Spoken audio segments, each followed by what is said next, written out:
boa noite. Já está no ar o podcast 360 Graus, que é o podcast oficial de hip-hop da Camunda News. E vos amigo aqui na abertura de Mano Gangsta, ou seja, Nelson Lino Dembo, vulgo Mano Gangsta. Tem aqui do outro lado meu companheiro, o Papoite da Água.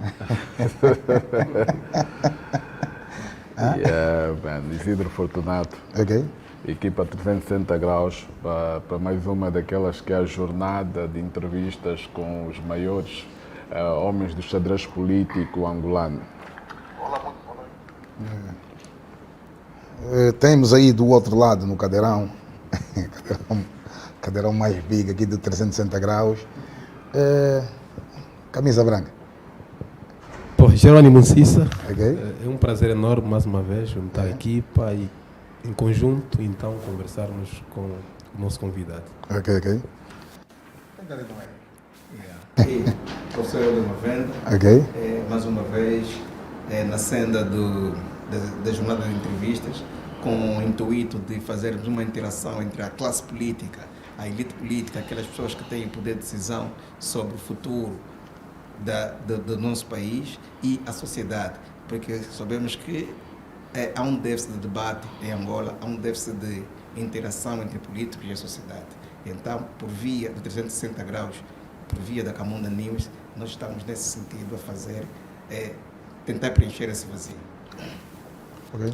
Pikingu Diankazi, não é? O insecto humano, exatamente, membro do 360 Graus. Né? E como os meus manos já disseram, e muito bem, eu não preciso, se calhar, acrescentar nenhuma sílaba.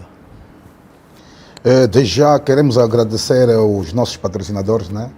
Que têm estado aqui a nos dar também um apoio de leve. Até de leve não, porque é que nos ajuda a andar de táxi, a meter saldo nos telefones, senão íamos estar aqui a passar mal. Ao Monja que é nada mais nada menos um logotipo da marca que veste o 360 Graus a nível de camisolas com figuras emblemáticas do panorama político africano e afro-americano. Temos também a Força da Caneta, na paz e no amor, muito obrigado. A Lady Laura. E temos o Voz da Diáspora, né, com o nosso mais velho, Nácio Cruz, sem esquecer o grande Folha 8. Folha 8 com Cota William Toné, o chefe indígena. Muito obrigado aí, Jinguba, nosso produtor está do outro lado. O Fábio está aí, está também aquele pequeno aí que faz muito. É o Osvaldo, né? O Osvaldo. Então esse é o time Camunda News. E hoje estamos aqui por via do podcast 360 Graus, a entrevista com o Dr. Manuel Fernandes, que é nada mais nada menos do que presidente do segundo maior partido da oposição. Estamos a falar essencialmente da Casa CE, Convergência Ampla para a salvação de Angola. Ok. Desde já, Dr. Manuel, muito obrigado por ter aceito o nosso convite, estar aqui conosco no 360 Graus. Em primeiro lugar, eu começo por agradecer por esta oportunidade que nos oferece para estar aqui, neste momento exposto ao mundo, para podermos refletir sobre a Casa CE e o país no seu geral. No entanto, estou impressionado e satisfeito por esta magnífica equipa que, de facto, tem estado a fazer um exercício positivo, não só para Angola em si, mas acima de tudo, no seu total, especificamente para a nossa juventude. Só para poder corrigir, a Casa CE é uma coligação de 6 partidos políticos. No entanto, é uma honra estar aqui e muito obrigado mais uma vez pelo convite. A gente agradece. Começaria com uma pergunta que não se quer calar, a nível daquilo que quem sai para a rua tem logo uma análise pessoal e depois podemos transformar essa análise numa perspectiva coletiva, né, dos angolanos. Mas para o Dr. Manuel Fernandes, por exemplo, qual é para si o verdadeiro estado da nação atualmente em Angola? Bom, é que quando nos referimos ao estado da nação, temos que olhar para aquilo que é a situação real do país. Falar do estado da nação é falar o estado real em que se encontra o país, concretamente os seus cidadãos. No entanto, nós estamos num país nessa altura, com muitos problemas, onde temos uma saúde completamente doente, uma educação deficiente, problemas sociais de todos os níveis, mortes de forma acelerada e de forma assustadora. No entanto, a fome faz graça ou reina em grande parte das famílias angolanas.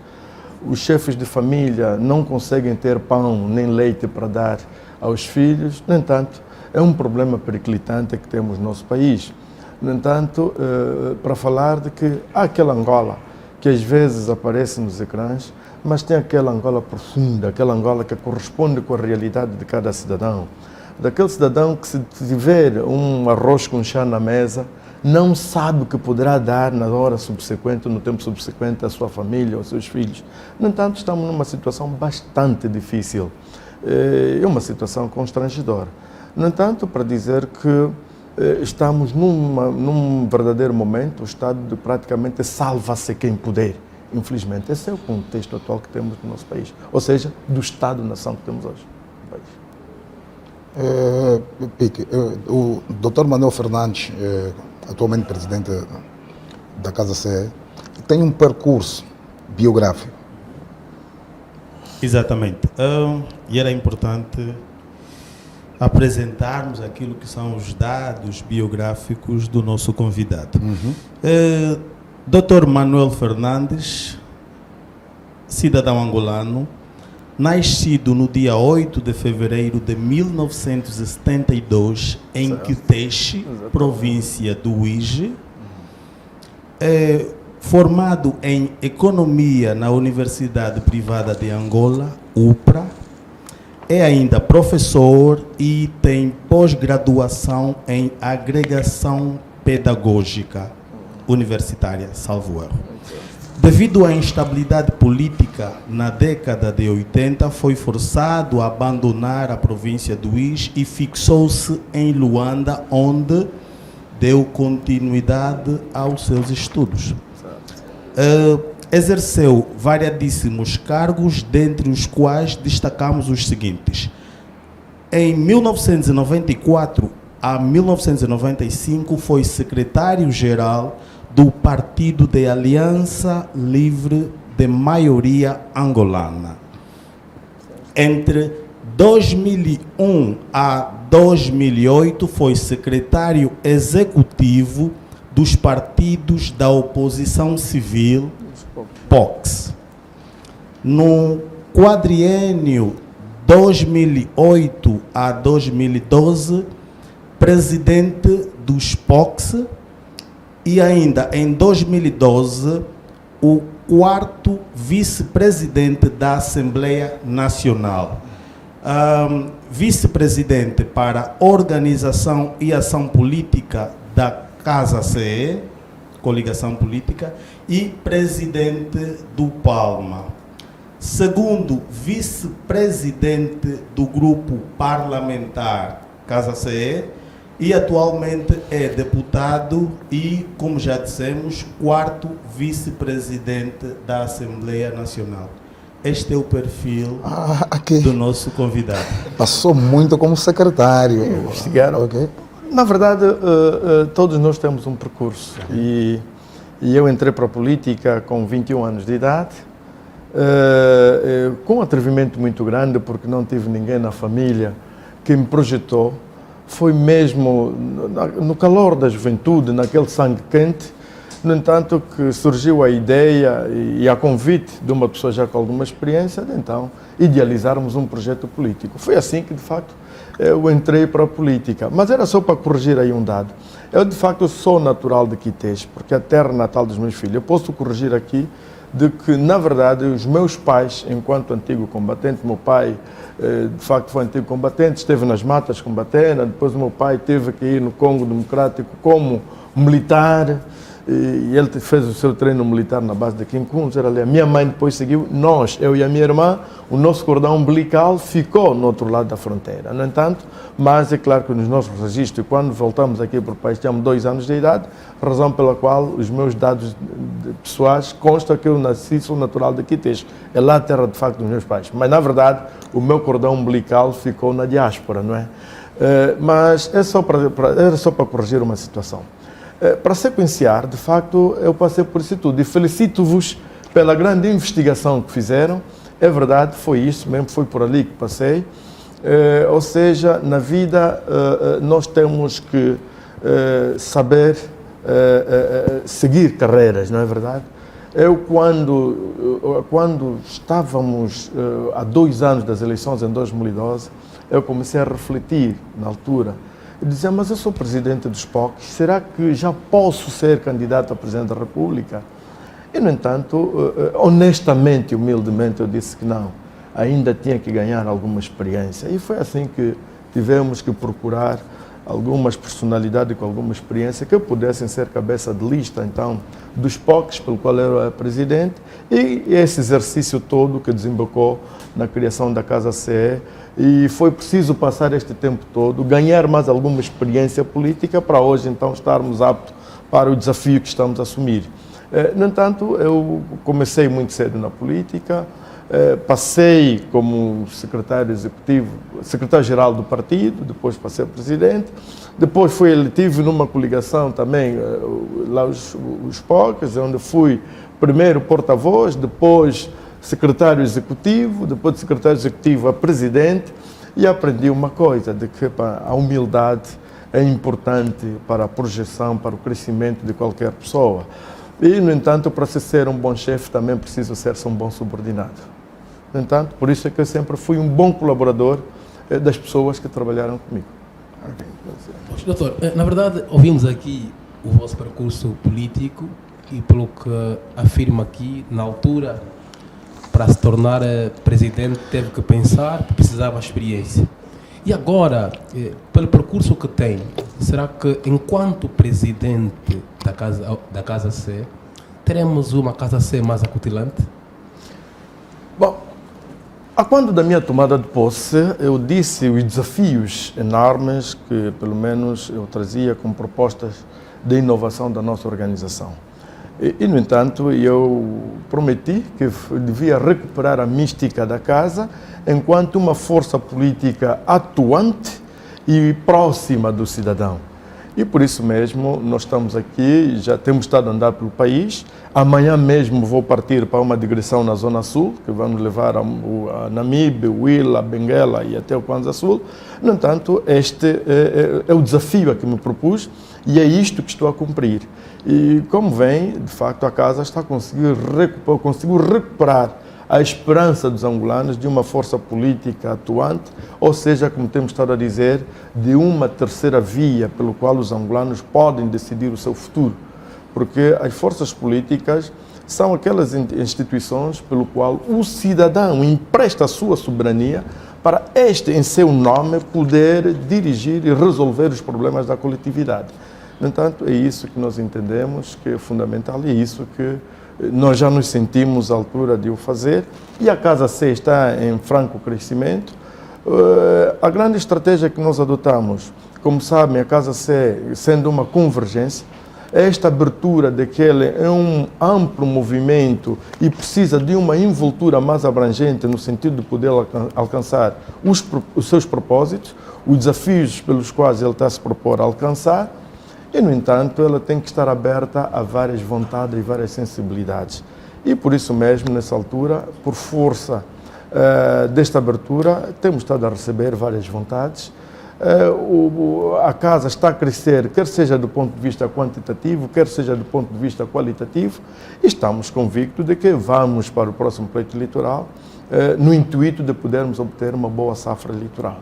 E os angolanos podem acreditar de que tem uma força política à altura para resolver ou corresponder com seus anseios. O nosso entendimento, e eu pessoalmente, sou presidente da casa, sim, mas não é o meu objetivo maior. A Casa C é apenas um instrumento que tem que me levar ao poder, na verdade, e é lá, nas vestes, amanhã, de presidente de todos os angolanos, que eu poderei aplicar aquilo que eu tenho como meu programa, com vista a resolver os problemas dos angolanos. No entanto, este é o nosso propósito. Muito bem, Dr. Manuel. Em 2012, a Casa C elegeu 8 deputados. Em 2017, elegeu 16 deputados. Que plano tem para a manutenção desta tendência do crescimento da Casa C? O segredo é trabalho. E na política não há outra magia senão criar estratégias de crescimento permanente. E crescimento é que é a mobilização. Nós já lançamos a mensagem da mobilização sem cessar, e a campanha de 1+5 que foi lançada no SOI, o nosso propósito é de que temos que crescer exponencialmente, como volto a repetir, do ponto de vista qualitativo e quantitativo, para no próximo pleito eleitoral podermos já estar a desenhar aquilo que são os nossos objetivos fundamentais, concretamente na obtenção de bons resultados eleitorais. É preciso organizar a base, é preciso organizar, na verdade, o embrião que nos leve a fazer as projeções positivas nesse mesmo desafio. No entanto, a nossa expectativa é de crescimento, a nossa expectativa é de crescer. E é verdade que nós, neste momento, estamos com um grande desafio, porque tivemos 8 deputados logo à partida, na eleição subsequente tivemos 16 deputados, que é o dobro. Esta tendência não pode parar. No entanto, nós estamos aqui para isso, por isso é que estamos a trabalhar para termos uma boa safra eleitoral. Por que não pensar que os angolanos amanhã podem sufragar a Casa CE para dirigir os destinos do país? Não podemos ser surpreendidos, então temos que nos preparar. Por isso mesmo é que estamos a nos preparar com quadros capazes, e não estão distantes, são angolanos. Até estão aqui, nesta sala. Okay. No entanto, estamos convictos de que vamos conseguir.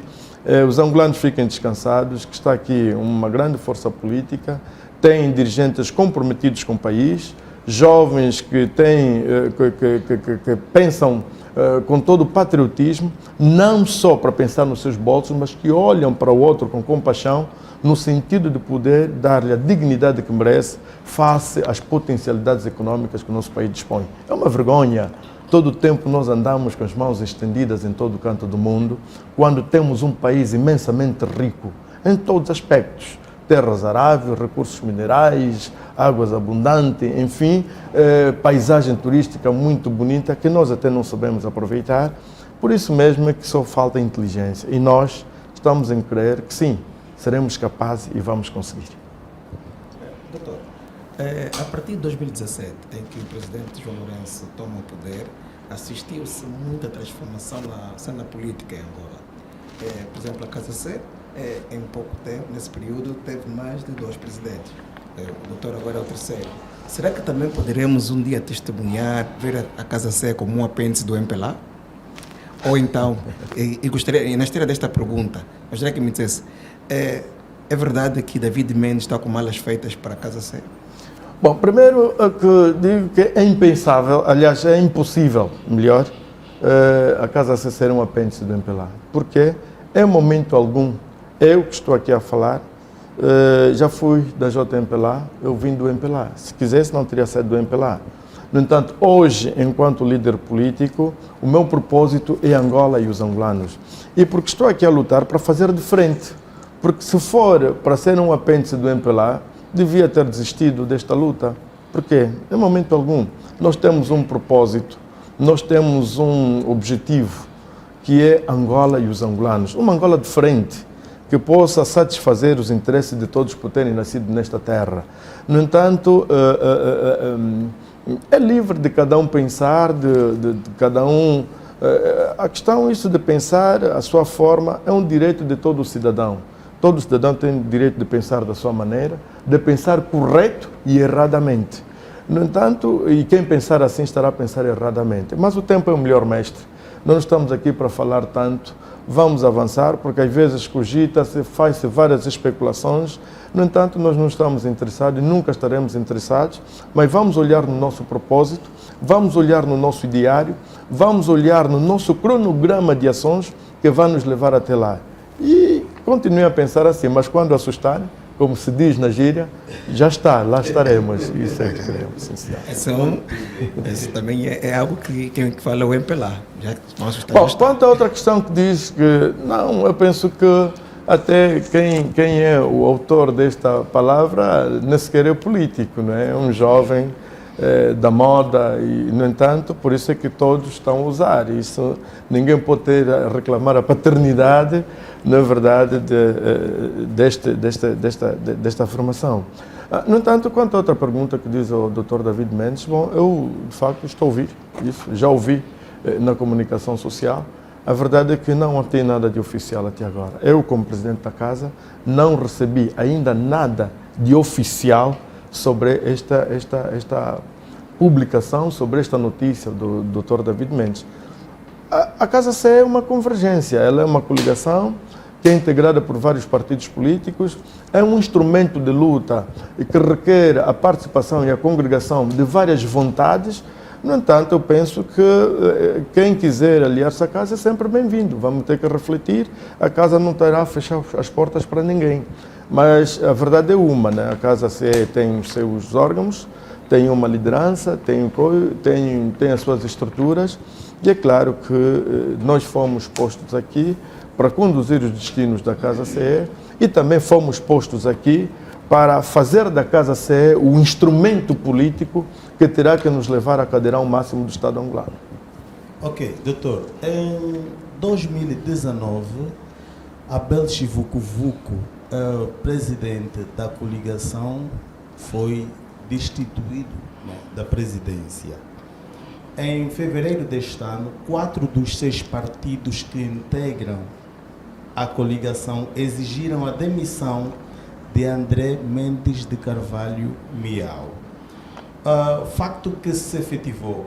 Que razões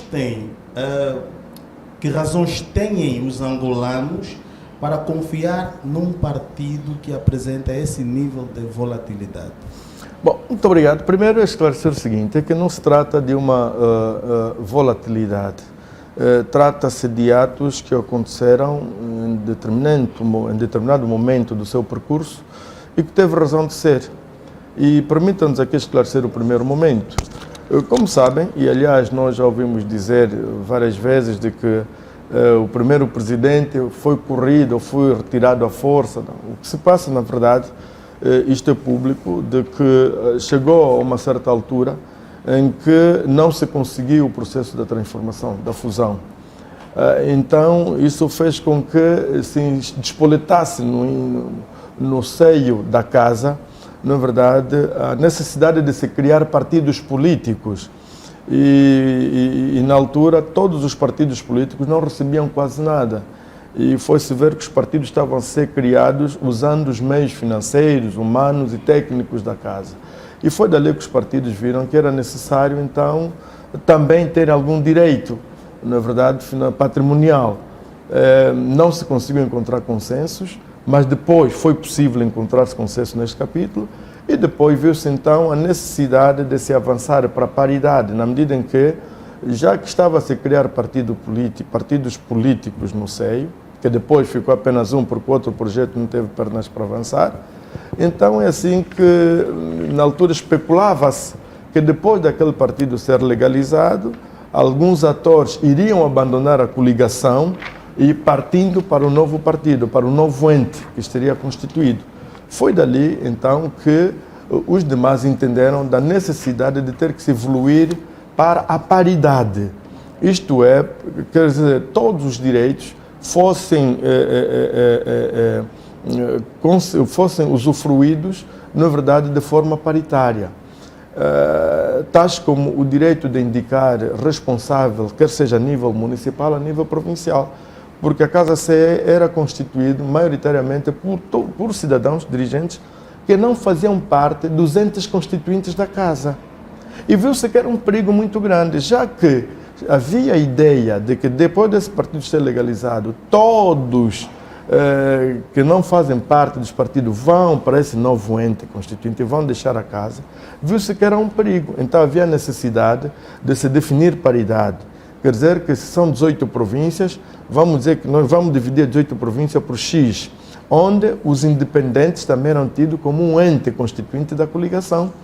E foi dali que não se conseguiu consenso, porque o presidente na altura dizia que não teria autoridade suficiente, porque essas pessoas não iriam depender unicamente de si, mas também dos partidos que o indicaram. por não haver esse consenso interno, foi dali que então o presidente, na altura, orientou que se vocês quiserem podem ir pedir clarificação ao Tribunal Constitucional. Se recordarem muito bem, se irem até nos arquivos da Rádio Eclésia, poderão encontrar nos arquivos da Eclésia uma grande entrevista do primeiro presidente a dizer que eu é quem mandei o Manuel Fernandes para irem ao Tribunal Constitucional. No entanto, foi-se ao Tribunal Constitucional e depois o resultado saiu e, na altura, o presidente perdeu a causa. Os partidos ganharam. E isso fez com que o presidente se sentisse desmoralizado.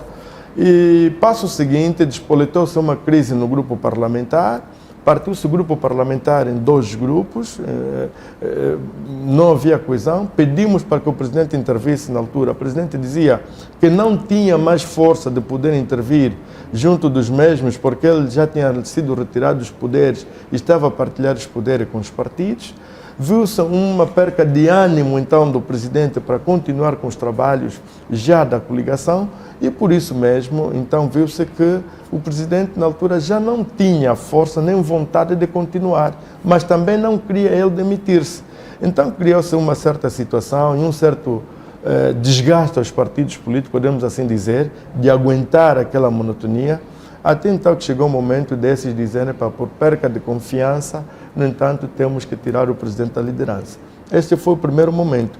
O segundo momento, quando então indicou-se o segundo presidente, passou-se, então o presidente tinha uma outra filosofia de trabalho, que é de trabalhar a nível subterrâneo, mas isso estava a criar muita preocupação a nível das bases e da sociedade no geral, porque aquela casa ceia atuante, aquela casa ceia dinâmica, deixou de aparecer. E qual era a ideia? Dizia-se que a casa era apenas uma pessoa. Então foi-se o presidente, então a casa também morreu. Então foi dali que houve a necessidade de fazer então esta segunda alteração e hoje estamos aqui de facto já, como vem, a casa tem uma outra dinâmica que corresponde de facto com os anseios das nossas bases e de todos os dirigentes, e não só da própria sociedade, porque nós andamos a ver reclamação, quer seja da sociedade civil, quer seja não só aqui no país, até mesmo no mundo fora. No entanto, felizmente, hoje estamos no bom caminho, a casa cresce, conseguiu restaurar-se a esperança e a expectativa dos angolanos e, por isso, estamos aqui para garantir de que estão à vontade, de que o que aconteceu, queremos acreditar que não voltará a acontecer. Até aqui. Doutor, de tudo quanto aqui nos fala, que resulta praticamente da divisão do grupo parlamentar e também o que rolou na imprensa, não estarão forças externas ou mão invisível nos problemas da Casa C?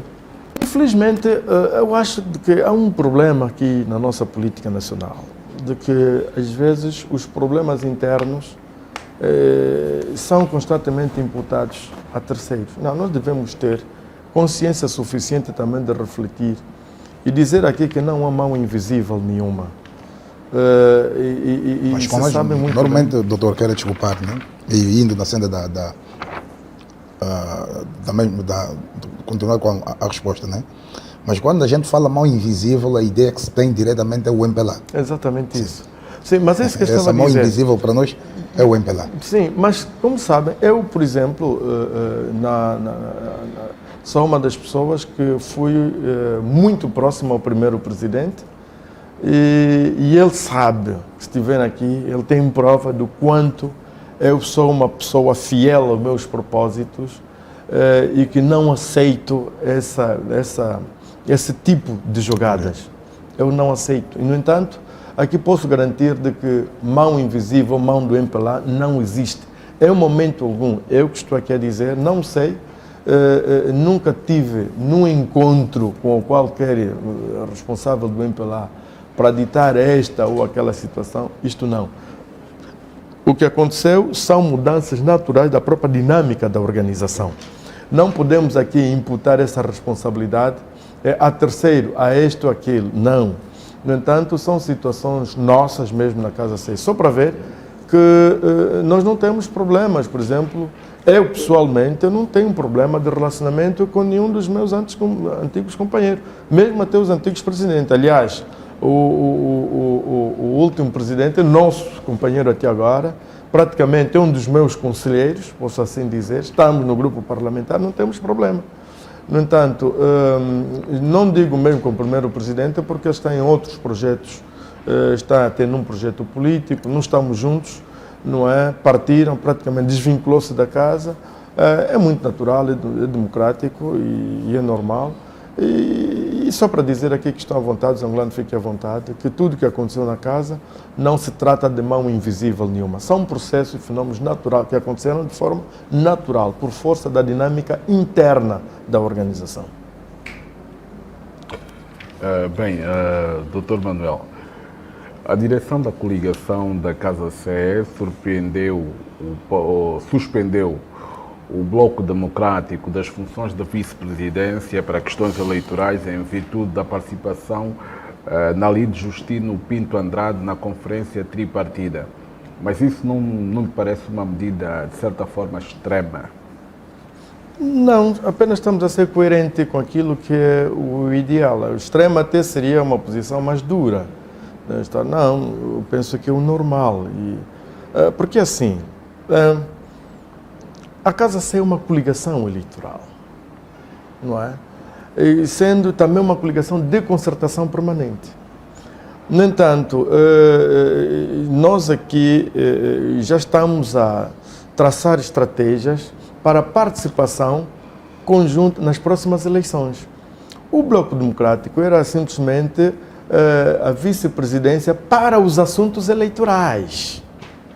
No entanto, não é possível, não é verdade, o Bloco Democrático, porque está na dúvida se continua na casa ou se sai, continuar a exercer esta mesma função, se ainda não definir-se internamente de qual será o seu figurino de participação nas próximas eleições. Se é pela Casa CE, se é de forma individual ou numa outra coligação. No entanto, enquanto eles estão num processo interno de reflexão e de decisão, o que é coerente, o que é correto e o que é democrático, de facto, é o Bloco deixar de exercer estas funções até que ele se decida. Porque, afinal de contas, estamos a falar de uma função que não é qualquer, do ponto de vista estratégico, a estratégia eleitoral, não é verdade? Como é que a gente vai definir, como é que estamos a definir a nossa participação no próximo pleito eleitoral, do ponto de vista de ideias políticas que vamos apresentar aos angolanos, do ponto de vista de estratégia, como é que vamos conseguir meios que é para a nossa campanha eleitoral. No entanto, sendo um partido político que está nessa vice-presidência, tem que estar no nosso espírito, já. Se não está, e porque ainda precisa se definir, o que tinha que se fazer normalmente é isto, suspender, na verdade, até então ver o seu resultado. Se eles decidirem que sim, vamos continuar na casa, tudo bem, vai se reaver e vão reaver a sua função.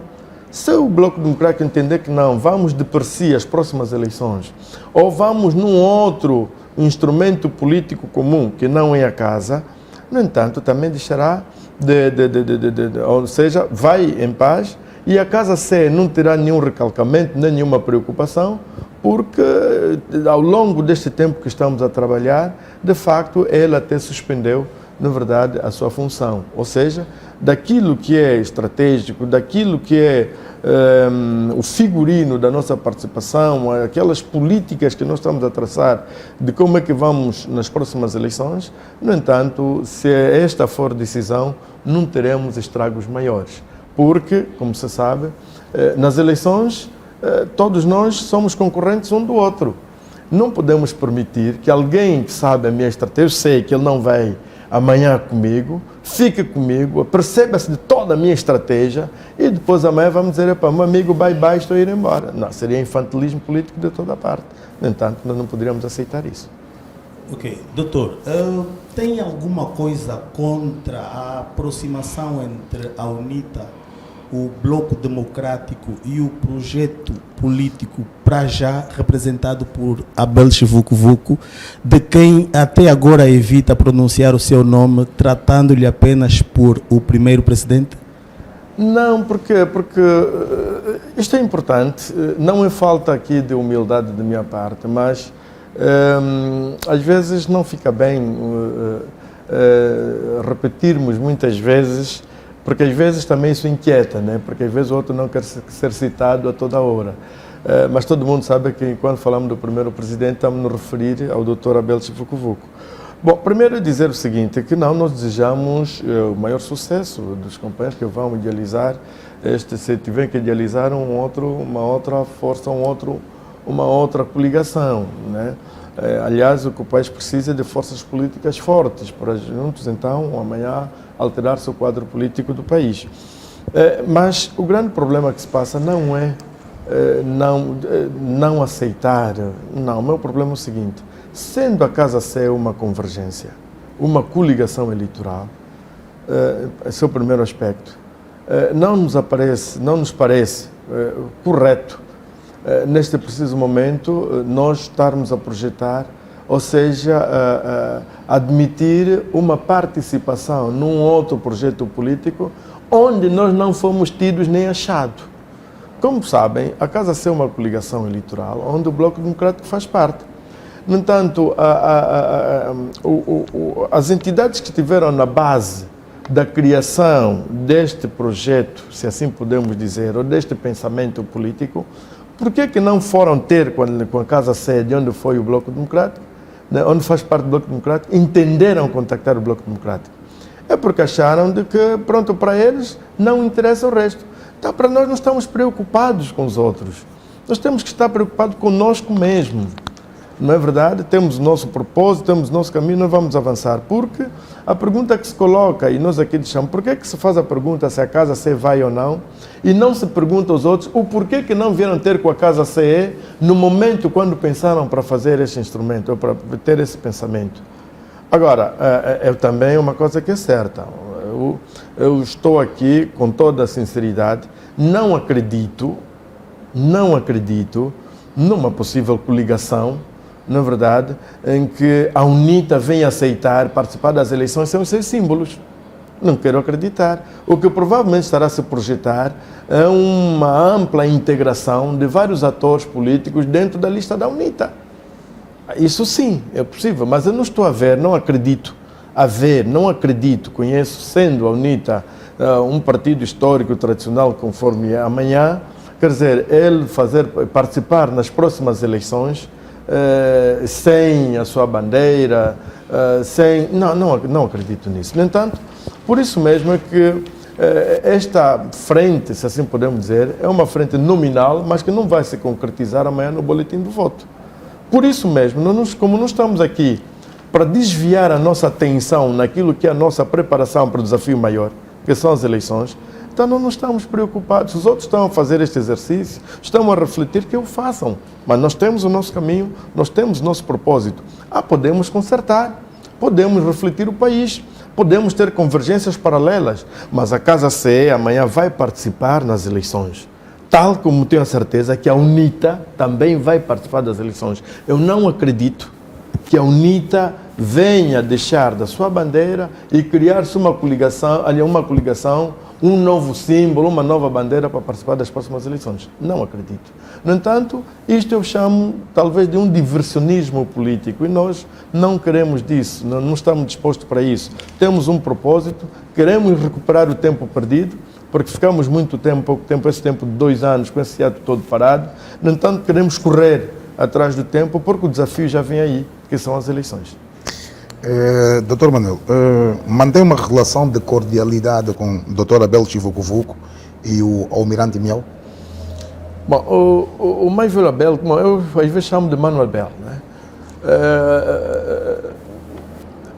Posso dizer que não temos uma relação de cordialidade como eu tenho com o Almirante Mendes Carvalho, porque o Almirante Miel estamos juntos, sempre juntos, estamos no grupo parlamentar.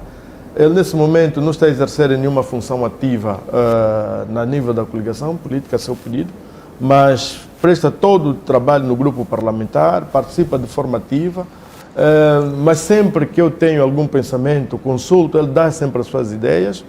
No entanto, estamos bem. Pronto, ao Dr. Abel, para mim não tem nada de mal. Quando eu vejo, eu respeito, com todo o respeito, saúdo, como mais velho, como um bom cidadão deste país, como um patriota. E, no entanto, não sei se ele tem esse mesmo propósito, aliás, tem como é que eu diria, este mesmo afeto também perante a mim.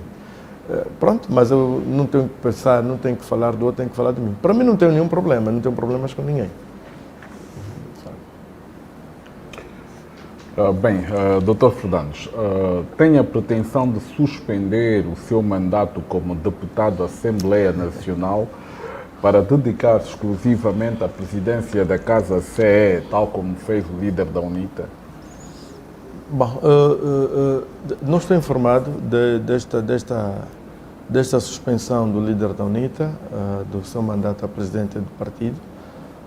Mas eu vou suspender já de forma imediata a minha função de quarto vice-presidente.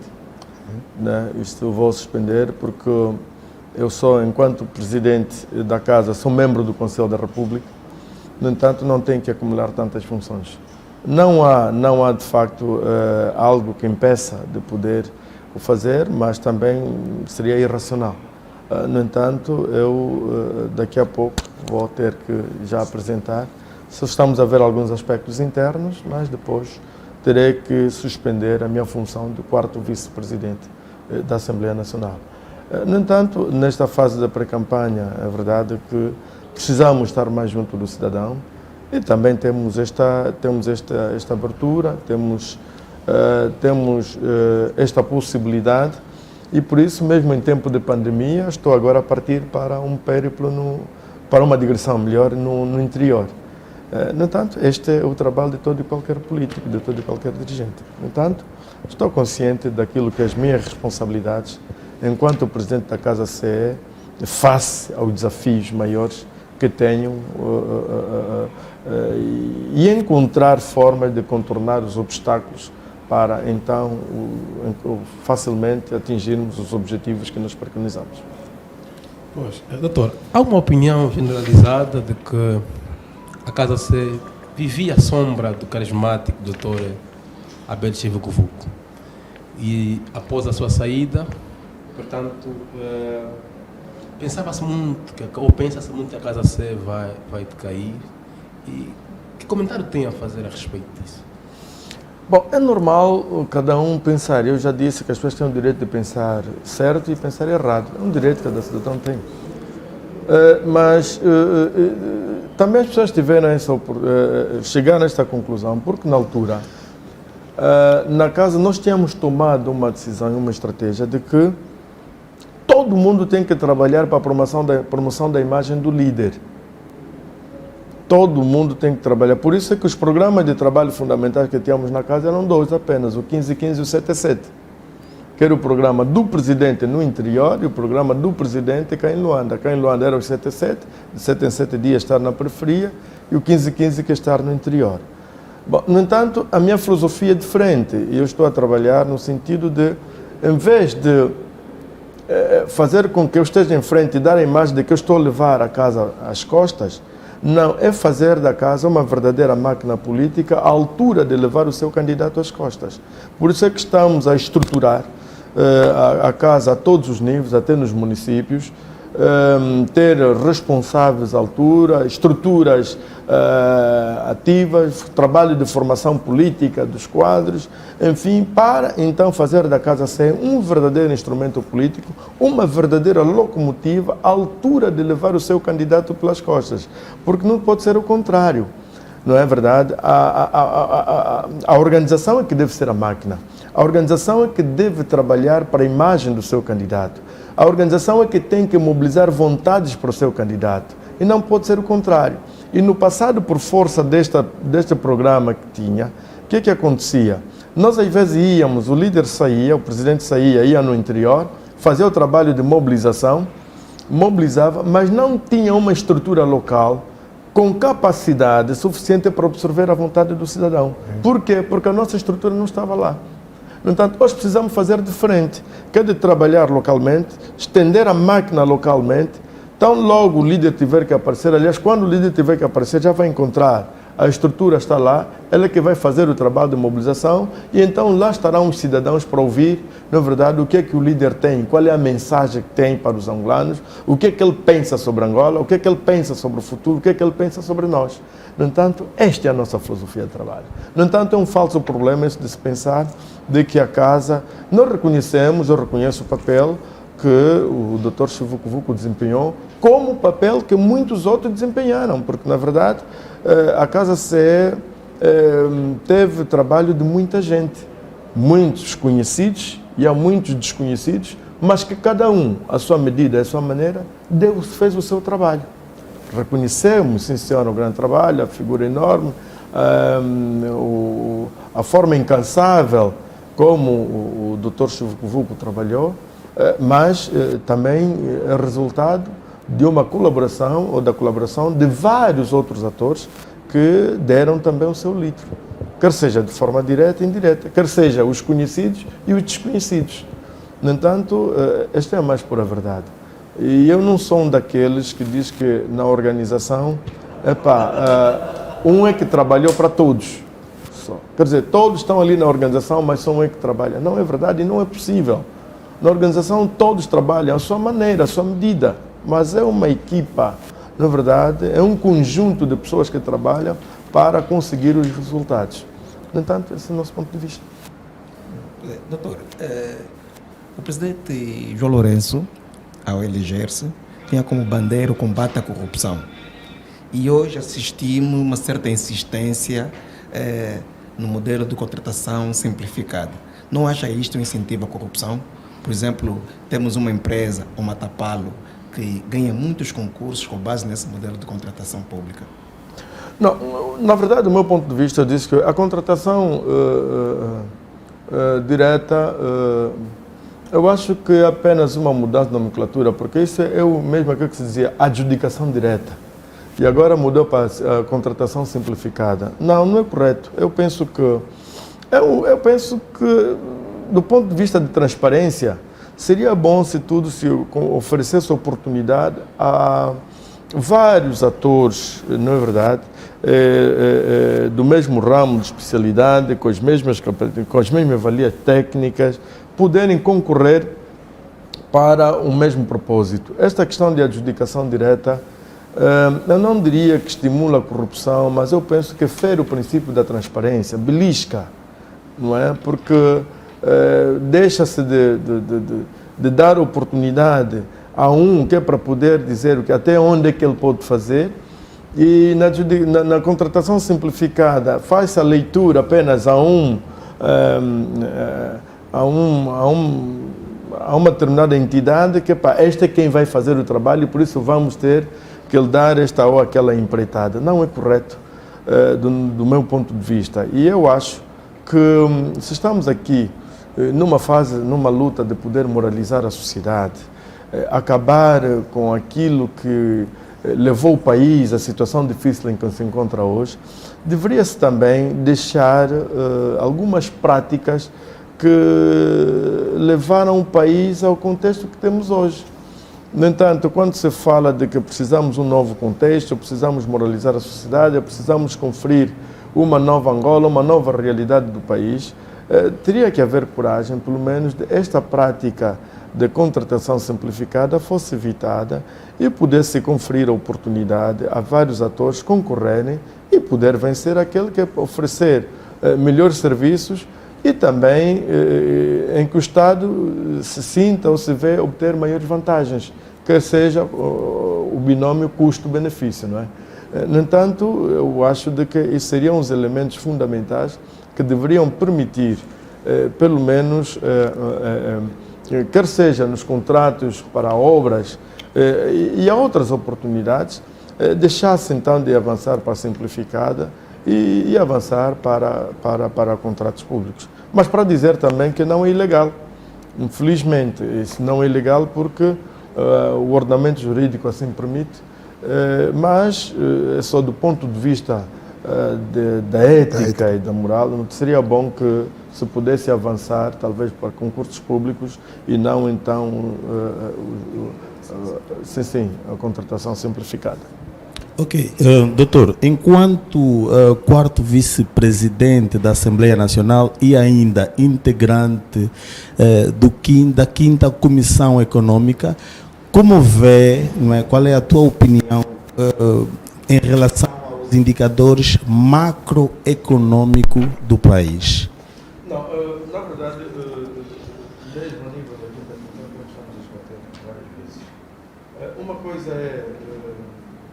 são os indicadores macroeconômicos e eu, para mim, às vezes, aquilo serve para as estatísticas, porque às vezes fazem projeções que estão muito aquém da nossa realidade. E os nossos tecnocratas deviam fazer uma introspeção, porque às vezes nunca foram assertivos naquilo que são as projeções. Há um momento que, mesmo vendo o perigo de que a nossa economia não está correta, eles indicam taxas de crescimento que depois não vão corresponder com a verdade. E a nossa economia, em vez de crescer, decresce. São essas coisas que nós devíamos rever, mas isso tem a ver com alguma prática já que do nosso país, em que às vezes o tecnocrata não quer dar a ideia com base naquilo que ele aprendeu, naquilo que é prático, naquilo que é técnico, mas quer dar alguns dados para satisfazer o político, na verdade. Estamos a falar aí de relatórios triunfalistas, podemos encarar nessa possibilidade? Alguma coisa assim, porque aqui a ideia às vezes é o que é que deve garantir o bom discurso político do chefe. Isso aqui é mau.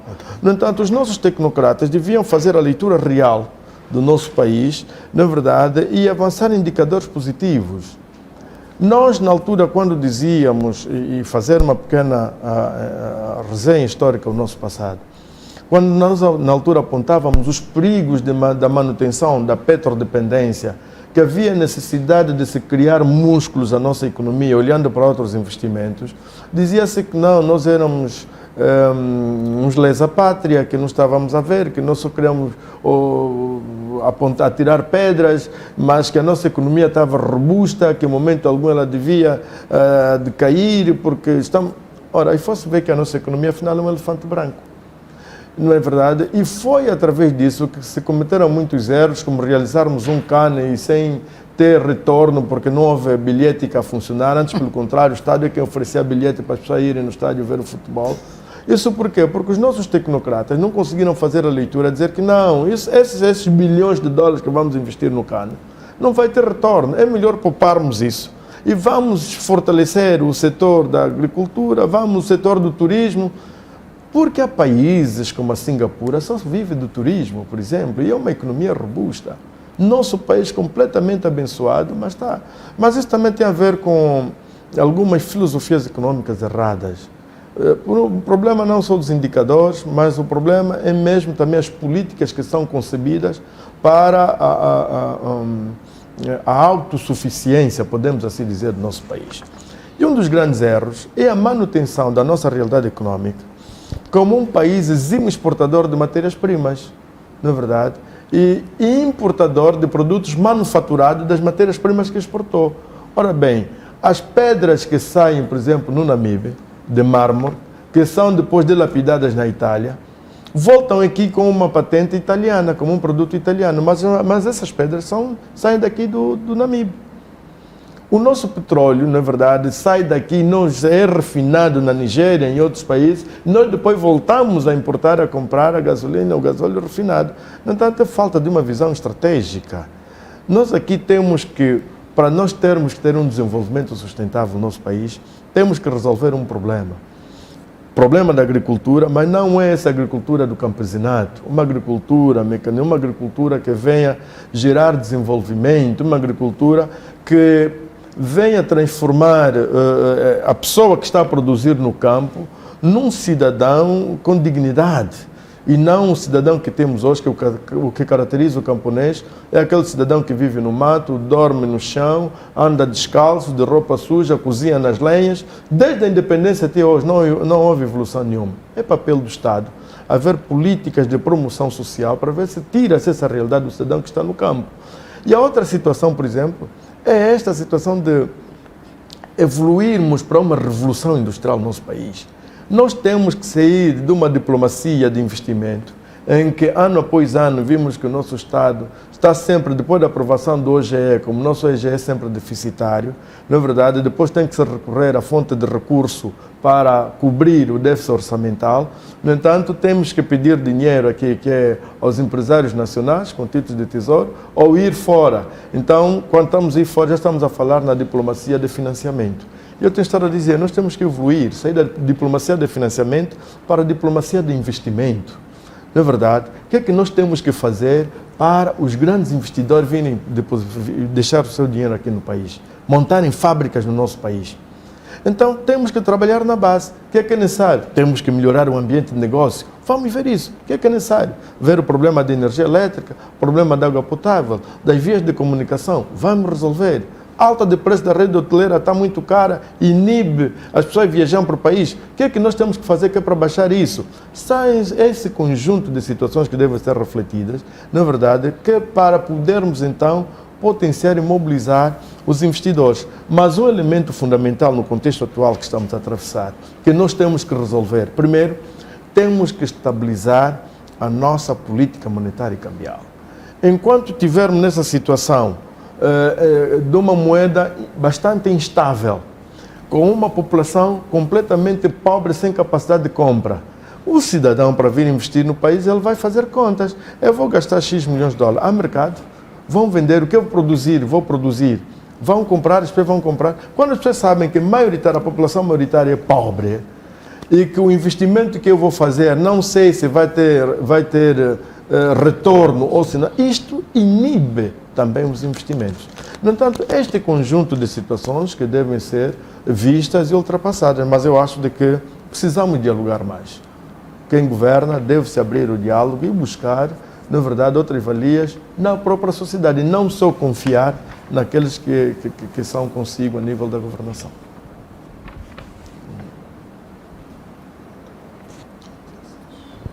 Muito bem, muito bem.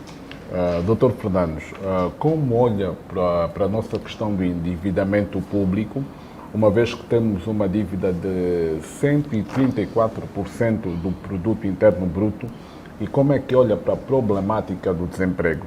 E atenção que quando lhe faço essa pergunta, espero que responda como se estivesse a exercer poder, uma vez que tenha poder para mudar essa realidade. Primeiro devemos partir do pressuposto de que quando estamos com um nível de endividamento de 123% do PIB, é um risco muito grande que até a própria nossa soberania está ameaçada. Não é verdade? É uma dívida que é superior àquilo que é o nível de produção anual do nosso país. Isto é grave.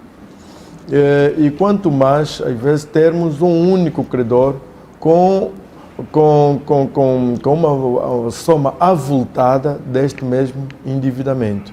Ora bem, há países que, por exemplo, perderam a sua soberania, não é verdade, tiveram que perder o controle de algumas áreas importantes da sua economia, como controle de portos ou de aeroportos, ou tem que ceder uma parcela do território para ser explorado durante X anos. Quer dizer, estamos aqui já a falar de algo que afeta a própria soberania do país como tal. No entanto, nós estamos numa situação periclitante e devemos refleti-la profundamente. Anteriormente, havia na nossa legislação, ou na lei do orçamento, quer dizer, uma certa proibição de que não se deveria fazer, o nível de endividamento não devia exceder os 60% do PIB. Mas a verdade é que nós tínhamos mais ou menos um Estado, aquilo que nós víamos que é o Estado nominal como tal e o Estado real. E o Estado real, no fundo, é aquele que praticamente não tinha nada. Não é? E foi-se ver que nós quase chegamos ao ponto das nossas reservas internacionais líquidas estarem completamente ameaçadas, quase que não tínhamos nada. Agora, precisa-se de um conjunto de mecanismos de coragem que é para sairmos dessa. E há muita coisa que foi feita desnecessariamente e às vezes continuamos a fazer que eu acho que devíamos refletir profundamente. Não concordo, e vou dar aqui um exemplo, que uma das vertentes da nossa dívida com o Brasil, por exemplo, falava-se, era com biscoitos. Biscoitos, bolachas, rebuçados, Sério? não sei o que é isso, com mais de 30 e tal milhões de dólares esse biscoito. Mas, por favor, que é isso?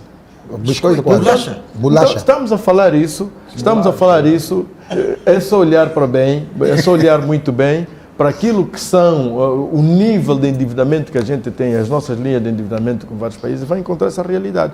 No entanto, nós temos que pedir, temos que fazer dívida por aquilo que nós necessitamos, por aquilo que nós precisamos, aquilo que nos faz falta, não é? Agora, aquilo que é supérfluo, nós não precisamos. E nós aqui, quando o ministro do Comércio disse na altura que não, nós aqui vamos ter que deixar de comer o pão, vamos comer a nossa mandioca, a nossa batata, nós temos que ter essa coragem. Porque se nós continuarmos com a mesma vaidade que do tempo do boom, quando tínhamos aquela vaidade, pensávamos que tínhamos muito dinheiro, quando não tínhamos nada, não é? Então nunca vamos ser dessa. E vai ser um risco muito grande que a nossa geração vai passar e nossos filhos e netos vão ser escravos. Então nós não podemos deixar um fardo pesado para os próximos. No entanto, é isso que nós temos que olhar. Mas como disse, o que é que eu tinha que fazer? Primeiro, eu enquanto Presidente da República, meu caro, primeiro eu tinha que fazer o diagnóstico real do país. E isso não se faz para quem está na periferia, para quem não está dentro. É preciso tu estás lá dentro, na verdade, do poder, para tu poder fazer a radiografia geral, para tu poder saber mais ou menos qual é o nível de arrecadação de receitas que tu tens, quer seja dos impostos diretos, quer seja dos impostos indiretos, e em função disso tu vês quais são as prioridades que tu tens para poder corresponder com as necessidades vitais do país, particularmente dos cidadãos. Mas quando fala em periferia, está a querer dizer quem está fora do poder. Exatamente isso. Quer dizer, nós não podemos, eu não estou aqui para dar uma solução concreta, não. Do jeito que estamos, eu acho que tem que fazer isso, é um erro. Primeira coisa, quando alguém chegar no poder e dizer que eu vou fazer aquilo, está a cometer, é um charlatão, não vai fazer absolutamente Há um nada. ponto que é interessante aqui, é que nós falamos que, normalmente, a questão do desemprego, normalmente para quem anseia o poder, tem que ter uma visão de como vai resolver os diversos problemas. Pois, a questão mas- do desemprego mas- no meio mas- da juventude é uma questão... Pois, mas o problema da juventude está entre dois polos principais que nós devemos ver, que é o seguinte: há aqueles que entendem, por exemplo, do Estado de Providência, de que o Estado tem que providenciar, o Estado tem que ser o grande empregador. Isto é falso. Na verdade, o Estado é um péssimo gestor econômico. O Estado não pode ser o grande empregador, como nós tivemos aqui. O Estado era o maior empregador, era o maior investidor, ou era o principal concorrente. O Estado era... Não é possível, esse país não avança. O que deve garantir postos de trabalho é o empresariado. O que qualquer Estado tem que fazer, todo e qualquer governo tem que fazer, é procurar forma de potenciar o empresariado nacional forte e que seja competitivo, capaz de oferir, de conferir, na verdade, salários condignos aos trabalhadores. É isso que traz a prosperidade. O cidadão não precisa, por exemplo, que vai recorrer ao Estado, que eu preciso de... Não. O que o Estado tem que dar são as oportunidades. Primeiro, tem que dar oportunidade de formação. E quando nós estamos a falar aqui da formação, temos que pensar... Por exemplo, no sistema de educação, todo mundo aqui depois chegou à doutoromania, todo mundo tem que ser doutor, todo mundo tem que se licenciar. Não é isto que traz o problema da autorrealização, que traz o bem-estar social dos cidadãos. O que traz o bem-estar social dos cidadãos é o ensino técnico profissional. Porque uma pessoa que é formada em ensino técnico profissional, ela amanhã está formada, é um serralheiro ou é um carpinteiro, está bem formado, ela vai abrir a sua empresa, o seu empreendimento no âmbito do empreendedorismo, vai empregar cidadãos, na verdade, e em função da produção vai vender os seus produtos que eles estão aí a produzir e a vida vai andando. No entanto, este é o setor, que podemos dizer técnico profissional, do ponto de vista da educação, que absorve grande parte da camada, ou seja, dos cidadãos do país. O Estado tem a função, o funcionalismo público, mas o funcionalismo público não pode ser o setor maioritário do ponto de vista da população ativa do país. Não, o que tem que absorver a população ativa do país é o empresariado nacional. Aí, o governo tem que se preocupar em que a política creditícia, os bancos conferirem crédito a esse empresariado, para esses criar as suas empresas, poderem ter sucesso e prosperarem, porque só com cidadãos bem remunerados é que a economia é saudável, é que o Estado consegue ter rendimentos à altura que é para aguentar o desafio do Estado. Estamos aqui a falar, por exemplo, dos impostos indiretos. Quando nós falamos mais ou menos do IVA. Mas, doutor Manel, aqui o programa ele é alternativo. Está à vontade, pode pegar, apanhar a capa. Está certo, está certo, sem problema, muito porque bem. se fosse já na televisão, não. Então, gostaria só de até puxar um bocado mais aqui. Okay? Certo, certo, muito bem. Então pode dar sequência. Ok. Pois, quando falamos, por exemplo, do IVA, é claro que é um imposto indireto, mas que é praticado em todos os países do mundo. Nosso entendimento é que aqui está muito desafiante, deveria até ser um pouco devia ser mais brando do que está. Mas, o que acontece hoje? A população quase que não consegue, na verdade, ir às compras. A população não frequenta os shoppings. A população... E por quê? Porque não tem capacidade de compra. E o Estado está a perder, na verdade, uma grande oportunidade de receitas que deveria ter por força deste setor, por força deste exercício, na verdade, mas que não consegue ter porque as pessoas estão desempregadas. Aqueles que trabalham, o que oferem é praticamente só para sobreviver e da pior maneira. No entanto, são esses aspectos que devem ser analisados, que devem ser revistos. A outra coisa também, é preciso nós olharmos bem mesmo a nossa política tributária, porque hoje viu-se que sim, no passado o Estado era o petróleo que sustentava o Estado e pura e simplesmente. E está-se a ver agora que não, hoje quem deve sustentar o Estado é o cidadão, através do quê? Através dos impostos. Mas o Estado deve saber que quanto mais exige do cidadão, mais reivindicativo o cidadão também é. Porque se estou a pagar, eu quero melhores serviços. Na Europa, os países vivem dos impostos, sim senhora. Mas aí não tem problema de energia elétrica, não tem problema de água potável, não tem problema de transportes públicos, não tem problemas de nada. Então há que se ter cuidado. Nós aqui vimos às vezes, quer dizer, que a evolução de se tentar agora buscar dinheiro em tudo que é, de todas as formas do bolso do cidadão, e quando está na vez do cidadão poder reclamar, poder reivindicar algum direito, lá está o Estado, quer dizer, a vir com algumas práticas às vezes não muito positivas para dar resposta à satisfação, aliás, à reivindicação do cidadão. No entanto, eu penso que são essas coisas que deviam ser analisadas e, acima de tudo, revistas. Tenho um ponto aqui que eu acho que é de extrema importância. Eu gostei muito da forma que nos deu essa explicação, mas eu fico a olhar. Normalmente os partidos em Angola têm o povo e a preocupação do povo como o centro das suas políticas e forma de arremesso político, ou seja, têm um olhar sobre a vida pública, sobre a vida das populações, e é normal que tragam aquele discurso de resolução.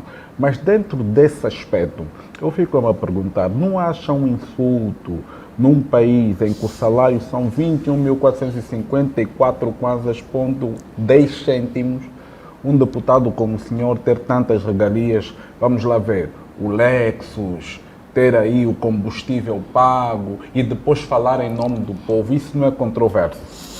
Bom, na verdade, os tais privilégios já não existem. Por exemplo, o combustível pago já não existe, combustível pago. Pode-se falar do Lexus, que é uma viatura protocolar que temos, e essa viatura nem é minha, é do Estado, porque em 2017, depois de tomarmos posse, o primeiro exercício que se fez é de aprovar uma lei sobre o uso da viatura protocolar. No entanto, esses carros não são dos deputados? Esses carros são do Estado. Okay. Estão atribuídos aos deputados, mas por força da nova lei são carros do Estado, não são dos deputados como tal. Mas, meu amigo, o problema, eu sou um daqueles que Não, eu penso gostaria de que... também que tocasse na questão dos subsídios. Nós sabemos que existem subsídios de casa e muitos deputados têm casa própria, mas recebem subsídio de casa. Esses subsídios Tem o subsídio do pessoal que trata da própria casa. Tem um conjunto de subsídios. Nós gostaríamos de ser esclarecidos com relação a isso. Não, bom, é o seguinte... É preciso dizer que o subsídio, por exemplo, de manutenção de casa já não existe como tal, foi suspenso. Ou seja, a política de austeridade, por força da difícil situação econômica que o país está a atravessar, atingiu várias esferas. E a nível dos órgãos de soberania, os deputados, podemos até dizer, foram os mais sacrificados. Na verdade, hoje os deputados, o salário base do deputado são 600 mil kwanzas. Parece mentira, mas essa é a realidade, não é?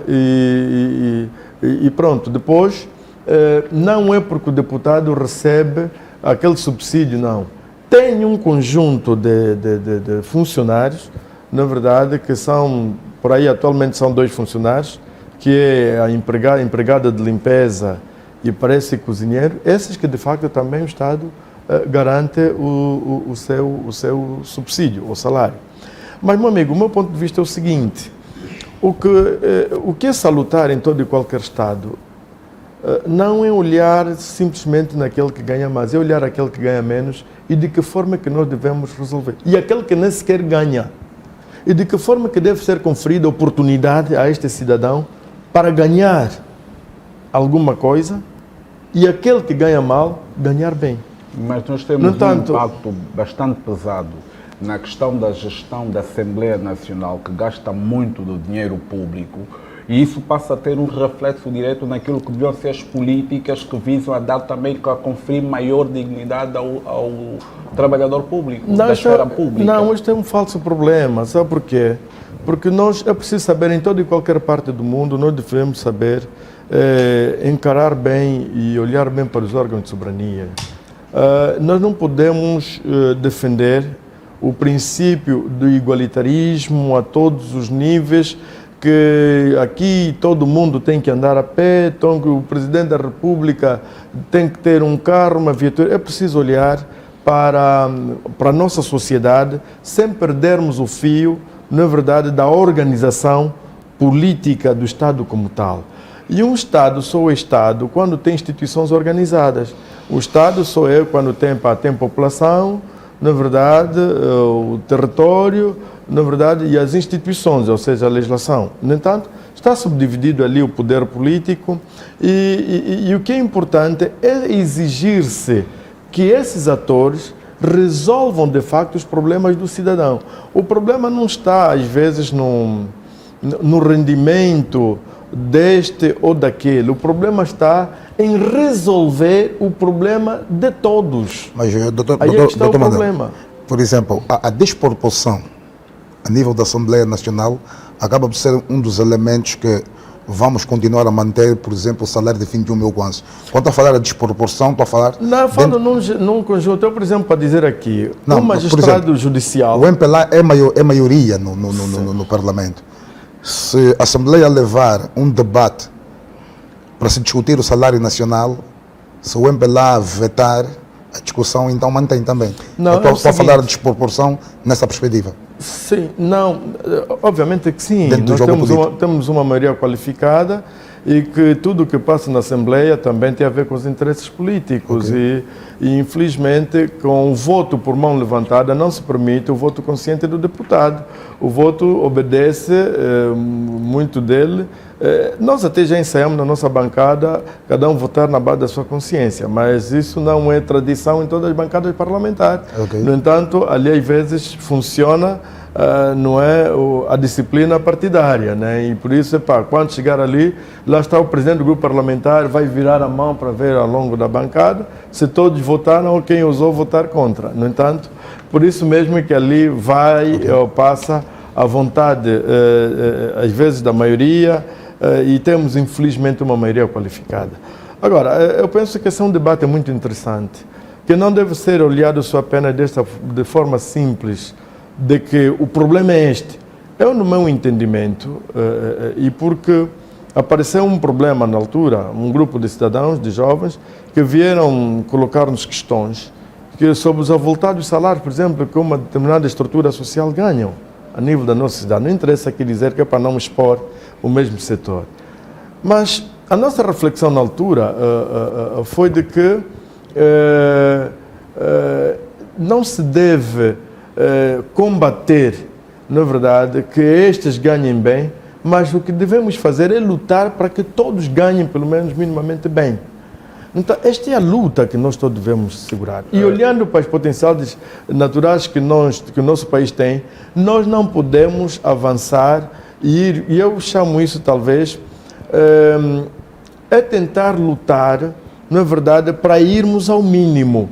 Não devemos sair do mal, para ir para o bem, para ir para o maior, porque o nosso país tem potencialidades naturais, tem recursos abundantes, minerais bastantes, capazes de conferir, na verdade, um nível de vida bastante aceitável aos seus cidadãos. No contexto atual, a situação é difícil e é bastante penosa, não é verdade, mas nós devemos sim lutar, não tanto para regredir a situação social das pessoas, mas sim para elevar, para melhorar o nível de vida dos cidadãos, para conferir oportunidades de autorrealização dos cidadãos. E quando se fala da oportunidade de autorrealização, são essas oportunidades. Ninguém vai conseguir se realizar se não tiver oportunidade, ou para ele criar o seu autoemprego, ou então que ele dê um posto de trabalho, para ele, através do seu suor, conseguir o rendimento para poder sustentar. Agora, o trabalho que tem que se fazer é que o patrão é que tem que ter capacidade para dar bom salário. Para quê? Para o trabalhador, no fim do ano, dizer assim, mulher, eu estou de férias, em cada ano, nas férias, e vai refletir, mulher, nós já temos a nossa casa, o que é que vamos fazer? A mulher vai dizer, não, filho, esse ano vamos precisar comprar um carro. Está bem, vamos comprar um carro. No ano seguinte, passar para a mulher, já temos nossa casa, já temos nosso carro, o que é que vamos fazer? Não, vamos dar uma volta, nunca viajamos fora do país, vamos, está bem, vamos andar, vamos. Quer dizer, isto é possível. Todo cidadão angolano é possível ter esta vida. Na verdade, se todos aqueles que servem, se todos aqueles que trabalham e que gerem os recursos de todos, trabalharem com patriotismo para satisfazer os interesses da coletividade. É vergonhoso, às vezes, quando saímos, falar sempre de déficit orçamental, falar de que o nosso país não tem dinheiro, mas, quer dizer, quando na verdade sabe-se que esse país tem muito mais, mas só que houve pessoas não comprometidas com a pátria que não permitiram que o país pudesse conferir, na verdade, um estilo de vida diferente daquele que temos hoje. Pois, doutor, o senhor está há quase 10 anos como deputado. Fala-nos ainda de um trabalho que tenha feito que impactou os angolanos. Eu penso que um trabalho feito, bom, já foram feitos alguns trabalhos, vários trabalhos. Mas quando me fala impactar aos angolanos, eu aqui vou falar do ponto de vista da legislação. Como sabem, nós, a Casa CE, elaboramos um projeto de lei que confere a oportunidade a todo o cidadão que hoje não temos isso. Por exemplo, se o jovem decidir fazer um projeto de lei e quiser remeter na Assembleia Nacional, não tem nenhum instrumento jurídico, não é verdade, que acautela este exercício. Então, nós trabalhamos num projeto de lei que confere a oportunidade a todos os cidadãos angolanos, não é verdade, poder elaborar um projeto de lei e remeter na Assembleia Nacional. Seja grupo de cidadãos sobre uma determinada matéria ou um grupo, pessoas especializadas numa matéria, entende de uma matéria e vê que é preciso uma lei nesse sentido, pode. Anteriormente era difícil, porque tem que ser ou através de um deputado, que tem que ser através de um partido político, ou através de uma pessoa representada na Assembleia Nacional. Não, hoje nós, Casa CE, elaboramos um projeto de lei, está na fase da sua aprovação, que vai conferir oportunidade a todos os angolanos a elaborarem projetos de lei e remeterem na Assembleia Nacional. Doutor, nós ouvimos constantemente os deputados a falarem de comissão parlamentar de inquérito, a quando, por exemplo, da dívida da Sonangol, do PPC. Mas gostaríamos de saber, deputado, por que as comissões parlamentares de inquérito não são constituídas contra um ente público? Bom, como sabem, nós temos um regimento da Assembleia Nacional e este exercício era feito anteriormente, mas foi na legislatura 2012-2017 que 20 deputados do MPLA solicitaram ao Tribunal Constitucional, no entanto, um pronunciamento que declarou inconstitucional, na verdade, algumas práticas da fiscalização na Assembleia Nacional. Bom, as comissões de inquérito ainda é um instrumento que está cautelado hoje, que é feito, mas não é muito expedito, é muito burocrático e as comissões parlamentares de inquérito são solicitadas, mas às vezes nunca são criadas. Já houve solicitação de várias comissões parlamentares de inquérito, seja as contas da Sonangol, seja sobre vários escândalos, o escândalo Beza, tudo aquilo, nunca se conseguiu. Por aquilo que já disse, infelizmente, as maiorias qualificadas são uma ditadura democrática, porque impera a vontade apenas do maioritário. Não é? Toda a oposição pode estar unida, podem ver aquilo que é útil para o país, mas se não for da vontade do maioritário, a norma não passa. Bom, infelizmente isso é democrático e por isso é que o nosso apelo e o nosso desejo é que, mesmo que se for a nossa vez estar lá, mas governar com uma maioria é confortável, mas o mais aceitável, uma maioria absoluta, mas uma maioria qualificada é muito pesado. Mesmo até as maiorias absolutas não são boas. O que é positivo às vezes são as maiorias relativas, não é? Mas acredito que lá vamos chegar, porque o que temos hoje são situações que estão vistas a olhos, nós às vezes reclamamos, solicitamos algumas comissões parlamentares de inquérito, mas elas não saem. Elas não saem por força do próprio regimento. Há normas que tipificam que para isso avançaram um número de votos que devem ser concretizados, ou então a decisão tem que depender de uma determinada entidade e, pura e simplesmente, às vezes não é agendado. E já várias solicitações foram feitas nesse sentido. No entanto, aqui a conclusão é só uma, que é trabalharmos e termos amanhã um parlamento onde não haja uma maioria qualificada e uma maioria trituradora, né? Como temos hoje, que faz e desfaz.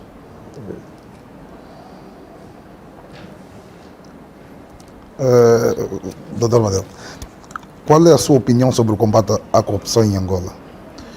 Vou fazer uma pergunta. Qual é a sua opinião sobre o combate à corrupção em Angola? Votou a favor da lei número 15/18, lei sobre repatriamento coercivo e perda alargada de bens. O que tem a dizer sobre a sua efetivação na prática? Bom, primeiro, eu queria dizer que sobre o combate à corrupção, eu penso que depois da guerra era um mal necessário a ter que se combater. Mas também deve-nos convir de que o que teremos que fazer é diminuir ao máximo os laivos da corrupção, porque em toda a parte do mundo ela existe, é um fenómeno mundial. Só que ela estava tão endêmica aqui no nosso país que trouxe problemas sérios à nossa própria economia, com consequências nefastas à realidade social dos cidadãos. No entanto, o que tinha que se fazer, o que não se fazia no passado, são as instituições fazer o seu trabalho. Ou seja, todo e qualquer país do mundo que se queira democrático e que vela pelo bem-estar social dos cidadãos, tem que ter instituições fortes. Instituições que trabalhem com base na lei, que trabalhem com base, na verdade, nos propósitos pelo qual foi institucionalizado, passa o termo. No entanto, nós aqui às vezes temos um Ministério Público que não fazia nada. Por isso eu sou daqueles que defendo de que é um mal necessário, aliás, é um mal que deve ser combatido, não um mal necessário, e que a atitude que está a se tomar até agora é de que, pura e simplesmente, o Ministério Público assumiu o seu verdadeiro papel, primeiro, de moralizar a sociedade, de criar temor aos cidadãos, aos servidores públicos, por aquilo que é alheio. Eu não sou um daqueles, por exemplo, que tem um discurso, desculpa-me aqui dizer isso, de que o presidente João Lourenço está a perseguir. Não, o que está a se fazer agora é deixar que o Ministério Público faça o seu trabalho. E a minha crítica sobre como é que está a fazer o seu trabalho, eu ainda entendo que, sim, algumas pessoas que já deviam estar alçadas com a justiça não estão, e, no entanto, vê-se alguns critérios que talvez demonstram alguma seletividade, mas essa crítica eu dirijo ao Ministério Público porque ele é quem assume, é quem conduz este processo. No entanto, por isso mesmo, o nosso papel aqui é de encorajar que esse trabalho tem que ser feito. Só assim é que nós vamos conseguir ter um país próspero. Só assim é que nós vamos conseguir ter recursos naturais, recursos financeiros que sirvam de facto o bem público, que sirva o bem comum. Recursos públicos que venham trazer o desenvolvimento do nosso país. Alguém não ousar sequer transferir capital para criar investimento no exterior quando o nosso país tanto precisa. E isto não é possível se não houver medidas, se não houver atitudes dos nossos órgãos legais no sentido de disciplinar a conduta dos nossos gestores públicos para moralizar a nossa sociedade, para trabalharem com patriotismo no sentido de servirem a pátria, para servirem o angolano, para termos uma Angola digna que possa corresponder com a expectativa de todos. No entanto, a política do repatriamento de capitais. Dizer que eu sou um daqueles, ou nós, Grupo Parlamentar da Casa CE, nós logo vimos que, apesar da boa intenção, mas ela pecou logo no início. Na medida em que, ao invés de se adotar medidas persuasivas, partiu por medidas musculadas. E as medidas musculadas não ajudam, porque a pessoa sabe que, se eu vou fazer, eu errei, mas se para eu agora ter que tomar uma outra medida ou uma outra postura, tem a ver com esta situação que está a se dizer agora, isto às vezes inibe. O que é que eu quero dizer com isso? Quando se tratou as pessoas de marimbondos, quando isso fez com que as pessoas, na verdade, sentissem ofendidas, na verdade, e preferiram, de facto, não colaborar. E uma coisa que tem que se ver no princípio é que a recuperação dos ativos financeiros que estão no estrangeiro não depende apenas de medidas administrativas. Tem que ser através de processos judiciais transitados em julgados, cuja sentença condenatória, na verdade, do acusado, é que vai fazer com que se persiga esse dinheiro e ter o retorno ao país. E, no entanto, mas também o problema é, o retorno desse dinheiro não depende unicamente deste processo, também depende da boa vontade, na verdade, dos governos onde o dinheiro está domiciliado. Porque esses milhões que estão lá, está a trabalhar, está a conferir emprego a tais países, paga impostos a tais países, quer dizer, tais países estão a beneficiar com tal dinheiro. E para eles devolver aquele dinheiro ao país, não é fácil. No entanto, quando o cidadão, o cliente, ou podemos dizer o utente de tal valor, lá no tal país, disser que não é sua vontade repatriar o dinheiro para o país, provavelmente o país também está domiciliado esse dinheiro, não sei se estaria tão disposto a se colaborar, sabendo que esse dinheiro tem alguns proveitos, está a contribuir para tal economia que vai deixar de ter quando devolver aquele dinheiro ao país. Então tem que ser visto com muito cuidado, um processo negocial, um processo persuasivo que pudesse permitir o retorno daquele capital no país. Por um lado. Por outro lado, eu, por exemplo, não concordo. Apesar do erro que foi cometido já, mas eu não concordo que o Estado venha nacionalizar empresas, né, apesar que elas foram constituídas de forma fraudulenta, e depois não se parta para a reprivatização. O que é que está a acontecer?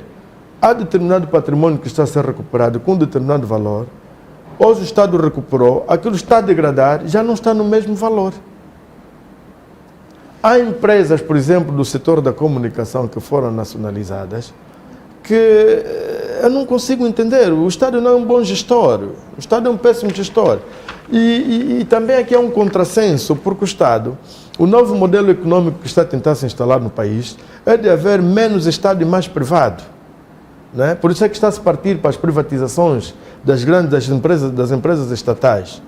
Mas então, por um lado, está-se a privatizar empresas, como é que se toma a medida de nacionalizar outras empresas? Tudo bem, se é porque é para recuperar este capital, por que é que não se parte para um processo imediato de reprivatização? Através de concurso público, por um lado. Por outro lado, olhando para o contexto real que temos do país, na possibilidade de avançar para concursos públicos para a privatização de tais empresas, ou para a reprivatização dessas empresas, quais são os atores que estariam à altura de poder concorrer e ganhar tais concursos? Provavelmente poderiam ser cidadãos, aqui não é xenofobia nenhuma, mas é uma questão de patriotismo, poderiam ser apenas cidadãos expatriados. Ora bem, sim, podemos ter empresas nacionais de cidadãos estrangeiros, tudo bem. Mas para esses casos concretos, na verdade, eu acho de que o mais sensato para mim seria negociar com tais empresários,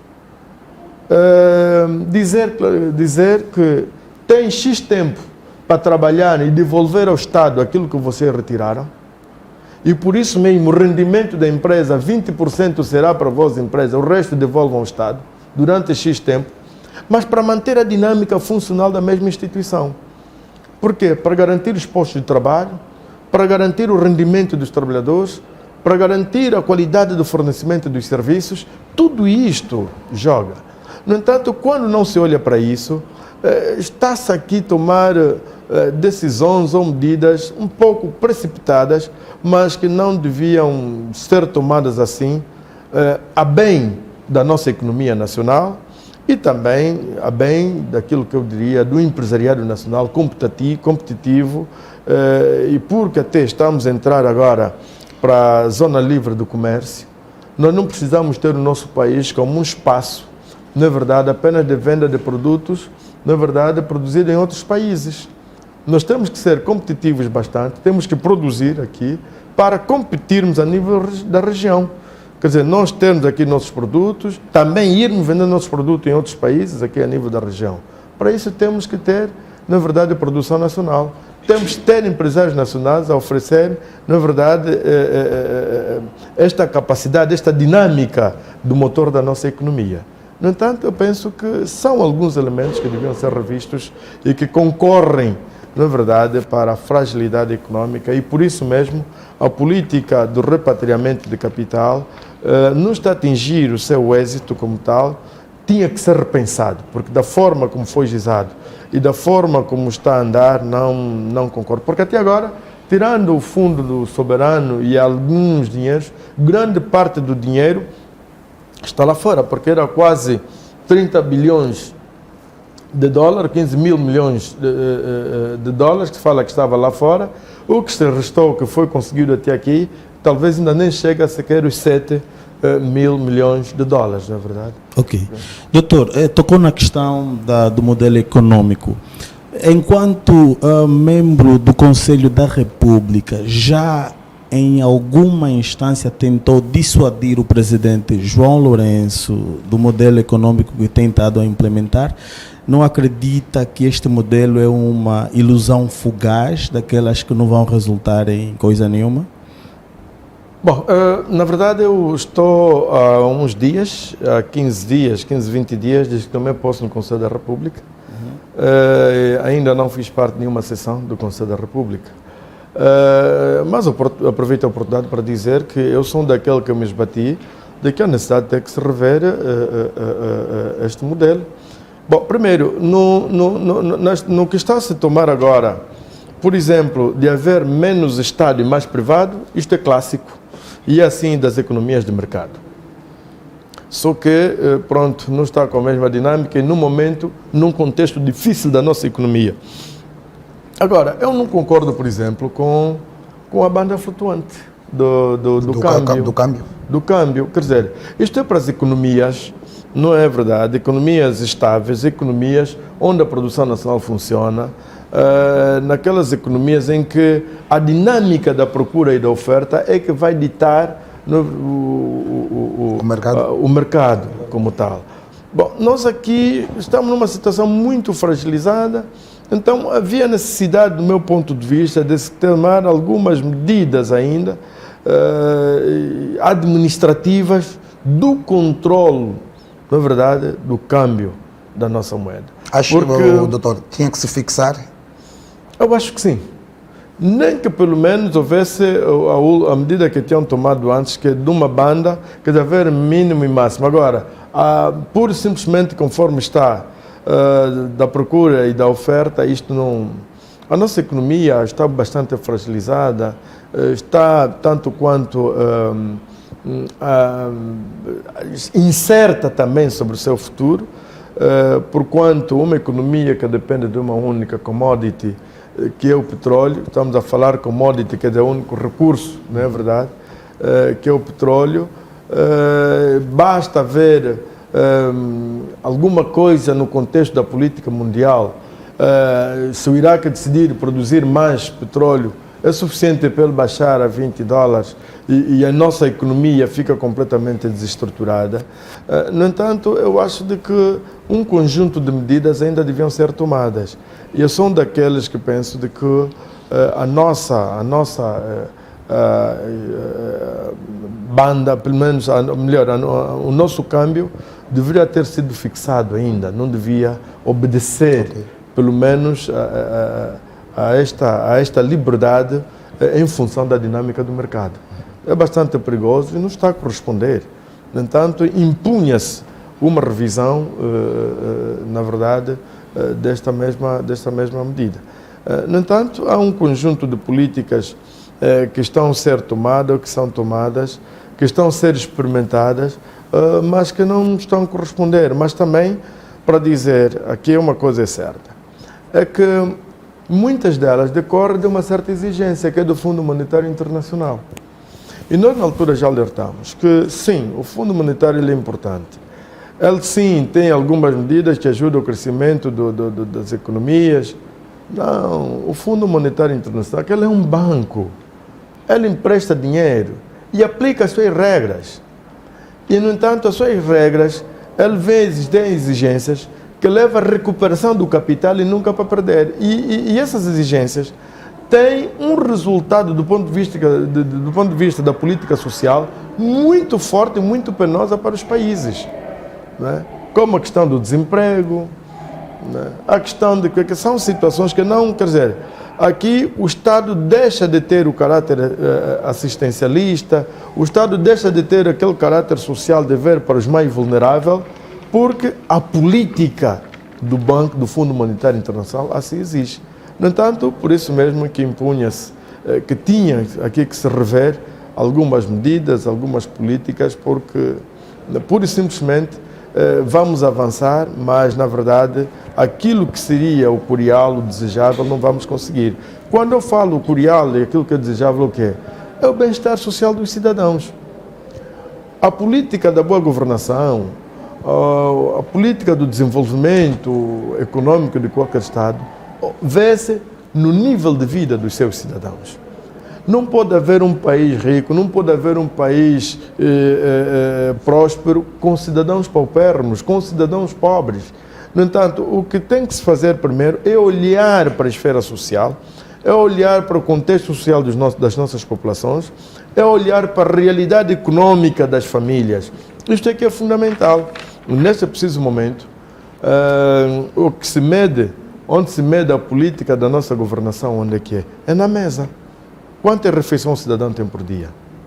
Não é verdade? Será que o cidadão consegue ter lanche? Será que os da classe média, por exemplo, que se dizia da classe média que já tinham fruta nas suas geleiras, hoje como é que estão? A realidade social regrediu bastante. Hoje quase que a classe média está a desaparecer. A classe média alta, que já estava a existir, que já existia, quase que desapareceu. Hoje só temos uma classe média baixa. A alta deixou de existir. Havia vários cidadãos com filhos a estudarem no exterior que hoje tiveram que voltar ao país, porque já não conseguem aguentar pagar o estudo da criança que está fora, do filho que está fora. No entanto, isso aqui é resultado das políticas económicas, na verdade, que não estão a incorrer para favorecer a vida do cidadão. Mas também devemos, parte, reconhecer que esta situação é resultado de um conjunto de políticas erradas que foram realizadas até aqui ao longo dos tempos. Nós, na altura, quando alertávamos que estava a se fazer de tudo, mas menos construirmos um país sustentável e que possa conferir o bem-estar aos seus cidadãos, dizíamos que nós tínhamos os olhos vendados, que não estávamos a ver nada. A realidade que temos hoje é esta, não é? Porque na altura, todo e qualquer cidadão, quando fosse nomeado, por exemplo, para um posto, era festa. Né? Porque chegou a minha vez, fiquei a mão de contente. E ele tem que pensar em comprar o carro para o seu amigo, para o primo, comprar casa para aquele, comprar casa para ali. E ele que estava ali, pronto, chegou a sua vez, pelo menos tinha que ter X milhões de dólares no exterior. E ali estava a respirar. Porque, agora estou bem, estou estável. E é aquilo que estávamos praticamente a adiar o nosso país, infelizmente. Ok. E que opinião tem em relação ao acórdão 319/13 do Tribunal Constitucional de 9 de outubro de 2013, que proíbe a Assembleia Nacional em fiscalizar os atos do Executivo? Bom, na verdade, este acórdão, de tão reclamado, até faz parte agora já de um processo, também nesse processo da revisão constitucional. Os elementos que foram evocados como estando na base de tal inconstitucionalidade, quase que estão a ser sugeridos para serem levantados. Ou seja, pura e simplesmente veio-se amputar o papel real do deputado. Porque o deputado tem dois papéis, tem um papel legislante e um papel fiscalizador. No entanto, o papel legislante que é de legislar, produzir leis, produzir e aprovar leis. O papel fiscalizador é aquele mesmo, daí chegar ali, o que é que o Estado está a fazer, se não está aqui, chama o ministro, vem cá responder. E é este processo que simplesmente foi amputado. No entanto, para nós até devíamos ter vergonha, aqui os angolanos, na verdade, de uma democracia que algumas pessoas se apregoam a dizer que é uma democracia bastante positiva, e não ter vergonha, não é verdade, de vir com este elemento, dizer que o deputado não pode fazer isto, aquilo, que é um direito natural de qualquer legislador, de qualquer fiscalizador, a nível dos parlamentos do mundo. No entanto, o que foi feito aqui é coartar a possibilidade dos deputados de poderem fiscalizar o Executivo, porque criou-se, até um certo ponto, a política de que, não só de yes man, mas quer dizer que o presidente tem que ser olhado como um Deus, o presidente é intocável, o presidente não pode estar vulnerável a isto ou aquilo, mas nós temos uma Constituição que confere poder ao Presidente da República, especial de um imperador. Não é verdade? Então, como é que com tantos poderes que o presidente tem e o presidente não vem na Assembleia Nacional, diante do representante do povo, dizer isto, aquilo, responder ou aquilo? Quer dizer, nem já o presidente pelo menos fazer-se representar. Quer dizer, é uma vergonha este acórdão. Nós devemos ter vergonha até de exibir esse acórdão perante o mundo, não é? Mas pronto, penso que neste debate do Parlamento esta cláusula vai ser levantada e vai-se ter um Parlamento mais dinâmico, mais atuante do ponto de vista da fiscalização. Ok.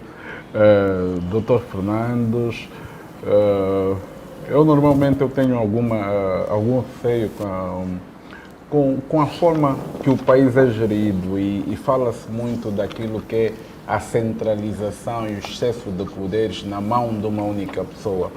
E eu acredito que o MPLA não é um partido comum, é um partido do Estado. E quando nós falamos muitas vezes em privatização, nós estamos a falar propriamente de meter no domínio do MPLA. Nós podemos ver na comunicação social, a TV Zimbi e tal, isso é uma realidade, por causa da dimensão do partido do Estado. Portanto, eu queria lhe fazer aqui uma pergunta. Acredita que em Angola há separação de poderes? Bom, na verdade, temos fortes elementos que beliscam o princípio da separação de Estado. E o facto, às vezes, de permitir que o Presidente da República em funções mantenha a função de Presidente do partido, isso para mim também, quer dizer, coloca logo em xeque o princípio da separação de poderes, do meu ponto de vista. Por quê? Porque o Presidente do partido, com a maioria parlamentar, na verdade, ele orienta o seu grupo parlamentar, ou seja, a linha política do grupo parlamentar obedece à estratégia do presidente do partido. Quer isso dizer, quer dizer que o presidente da República, não é verdade, titular do Poder Executivo, é o chefe do governo, nesse caso, mas a nível do órgão da fiscalização, indiretamente ele também controla o parlamento através da sua bancada parlamentar. O que é que acontece?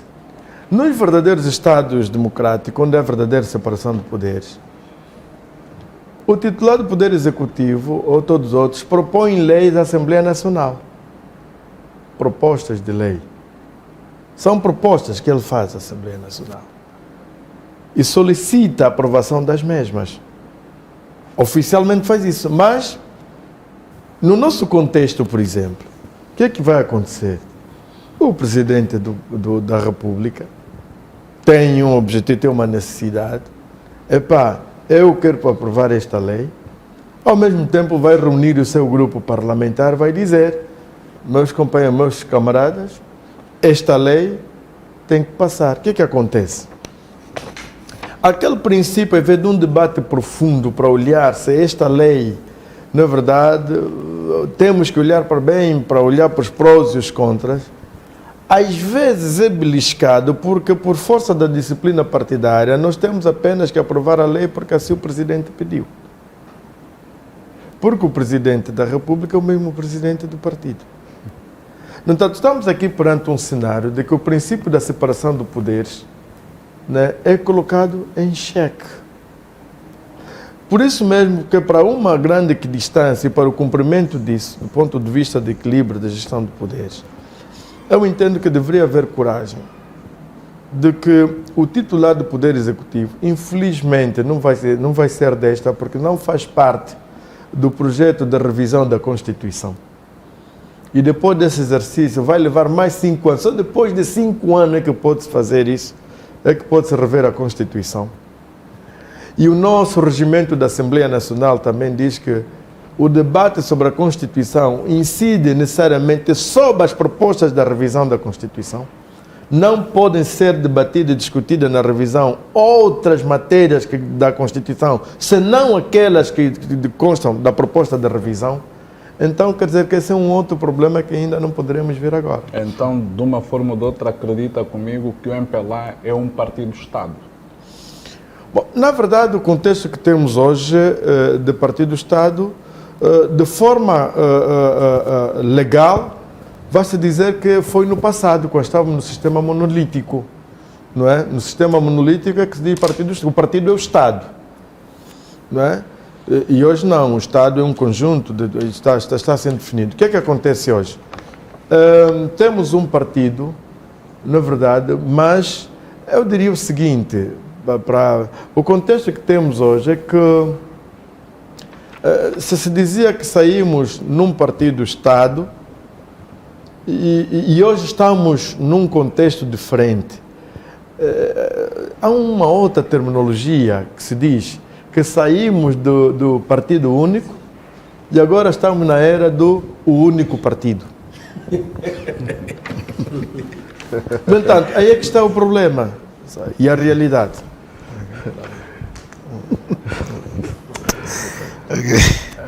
Só um ponto para terminar aqui a questão rapidamente. Nesse momento, na questão da implementação das autarquias, acredita que o MPLA se tem furtado a realização das autarquias em todo o território nacional? Bom, na verdade, nós já devíamos ter evoluído e sair desta vergonha, porque Angola é o único país da região austral, é o único país dos Palopes que não realiza autarquias, não é? E é o único país da CPLP. Mas essa é uma questão que decorre da vontade política, porque nós, por exemplo, andamos este tempo todo a discutir, e uma das questões que nós entendemos que foi lançada na campanha eleitoral do presidente João Lourenço é mesmo a concretização das autarquias. Mas discutimos, estamos a ver que está-se a regredir.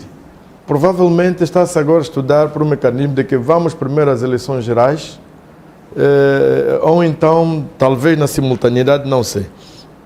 Mas nós temos a expectativa de que 2021 vão ter lugar as eleições autárquicas. Era desejável nós termos as eleições autárquicas antes das legislativas. Não sei, mas as gerais vão ter que ser realizadas, porque já estamos num ciclo inadiável. Ou seja, as eleições terão lugar mesmo sim de 5 em 5 anos. E reforça esta tese o próprio projeto de revisão da Constituição, que já traz praticamente períodos rígidos para a realização das eleições gerais. Isso vai permitir que as forças políticas possam preparar-se, calendarizarem-se para o desafio maior, porque estanque é aquilo que está na Constituição. Sobre essa questão das autarquias, eu digo, elas só não foram realizadas até agora por falta mesmo de vontade política.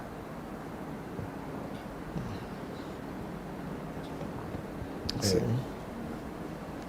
Doutor, acredita, concorda com os aspectos contidos na proposta de revisão constitucional? E se estivesse em posição de propor a alteração da CRE, que pontos seriam prioritários? Bom, eu penso que, grosso modo, os aspectos que constam da revisão da Constituição, algumas delas fazem parte sempre do nosso clamor ao longo deste tempo. E eu entendo que foi uma iniciativa positiva, boa hora, que ela foi remetida, porque também foi sempre apanágio e discussão de toda a oposição essa questão da revisão da Constituição. Ela peca apenas por não trazer elementos importantes que também poderiam ser incorporados nesse processo de revisão. Como, por exemplo, temos um contexto hoje que o Presidente da República, ou seja, o Presidente da República, assim, é cooptado da eleição parlamentar. Ao contrário, ou seja, o cidadão, por um voto, elege para dois órgãos de soberania diferentes, por um voto. Ao passo que, segundo os juristas, órgão de soberania pressupõe que os seus titulares sejam eleitos de forma direta, secreta e universal. Na verdade, periódica e universal. Então, não é o que se vê aqui, quer dizer, o cidadão vota por um voto, é porque nem sequer é uma eleição indireta. A eleição indireta é aquela de que o cidadão elege o Parlamento e por o Parlamento, nas vestes de representante do povo, ou em nome do povo, elege o Presidente da República. É o sistema sul-africano. Não é o nosso. O nosso é mesmo atípico, porque o cidadão é por um voto, ele elege o Parlamento, que é um órgão de soberania distinto, não é verdade, dos três poderes do Estado, não é verdade, e elege para o Presidente da República, titular do Poder Executivo, Supremo Magistrado da Nação. No entanto, este é o contexto real, infelizmente. Doutor, na verdade, o país vive uma crise social e econômica sem precedentes. Doutor, fez parte dos deputados que votaram o orçamento que consignou apenas 4,46% da dotação orçamental para o Programa de Desenvolvimento Local e Combate à Pobreza e para ações correntes como compra de papéis, papel higiênico, resma. Portanto, votaram 87,7%. E como pai, como se sente ver uma criança a comer no lixo, na indigência total, quando passa pela rua? O programa que devia ter votado, que devia ter reforçado para combate à pobreza, deram apenas 0,46%. E vemos os angolanos a comer no lixo. Que mensagem passa para o seu filho quando está num carro a ver alguém a comer no lixo? É uma mensagem de solidariedade, uma mensagem de tristeza, porque quanto sabem, nunca, nós, por exemplo, estamos aqui, não votamos a favor, na verdade, deste orçamento.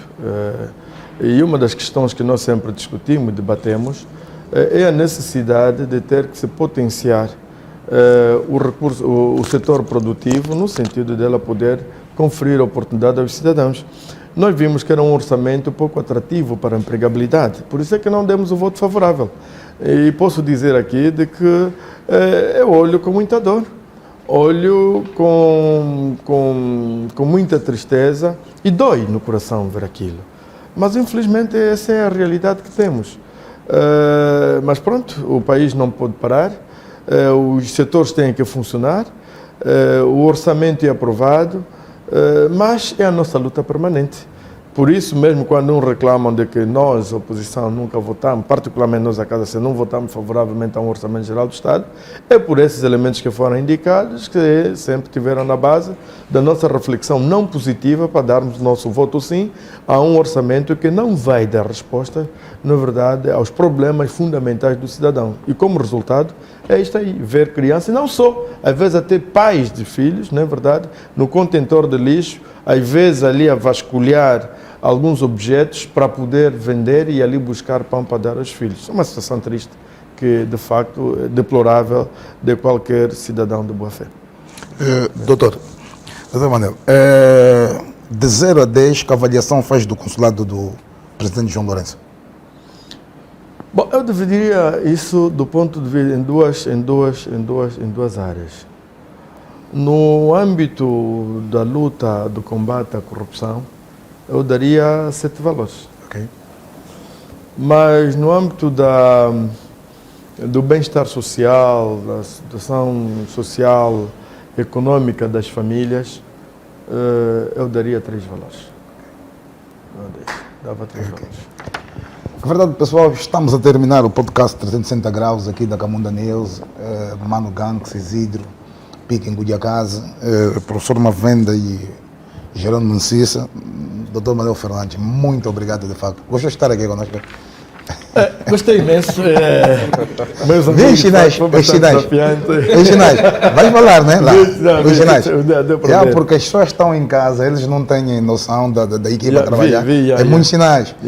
Então, essa é a nossa maneira de trabalhar. De facto, a gente agradece o gesto e a generosidade e que faça uma boa viagem. Muito obrigado, sim senhor, sempre que é possível cá estaremos. Desejo boa saúde a todos. Vamos acreditar no futuro deste país e que o sofrimento não é eterno. Os angolanos, no momento da verdade, que saibam escolher. Apenas esse é o nosso recado. Muito obrigado. Sim senhor.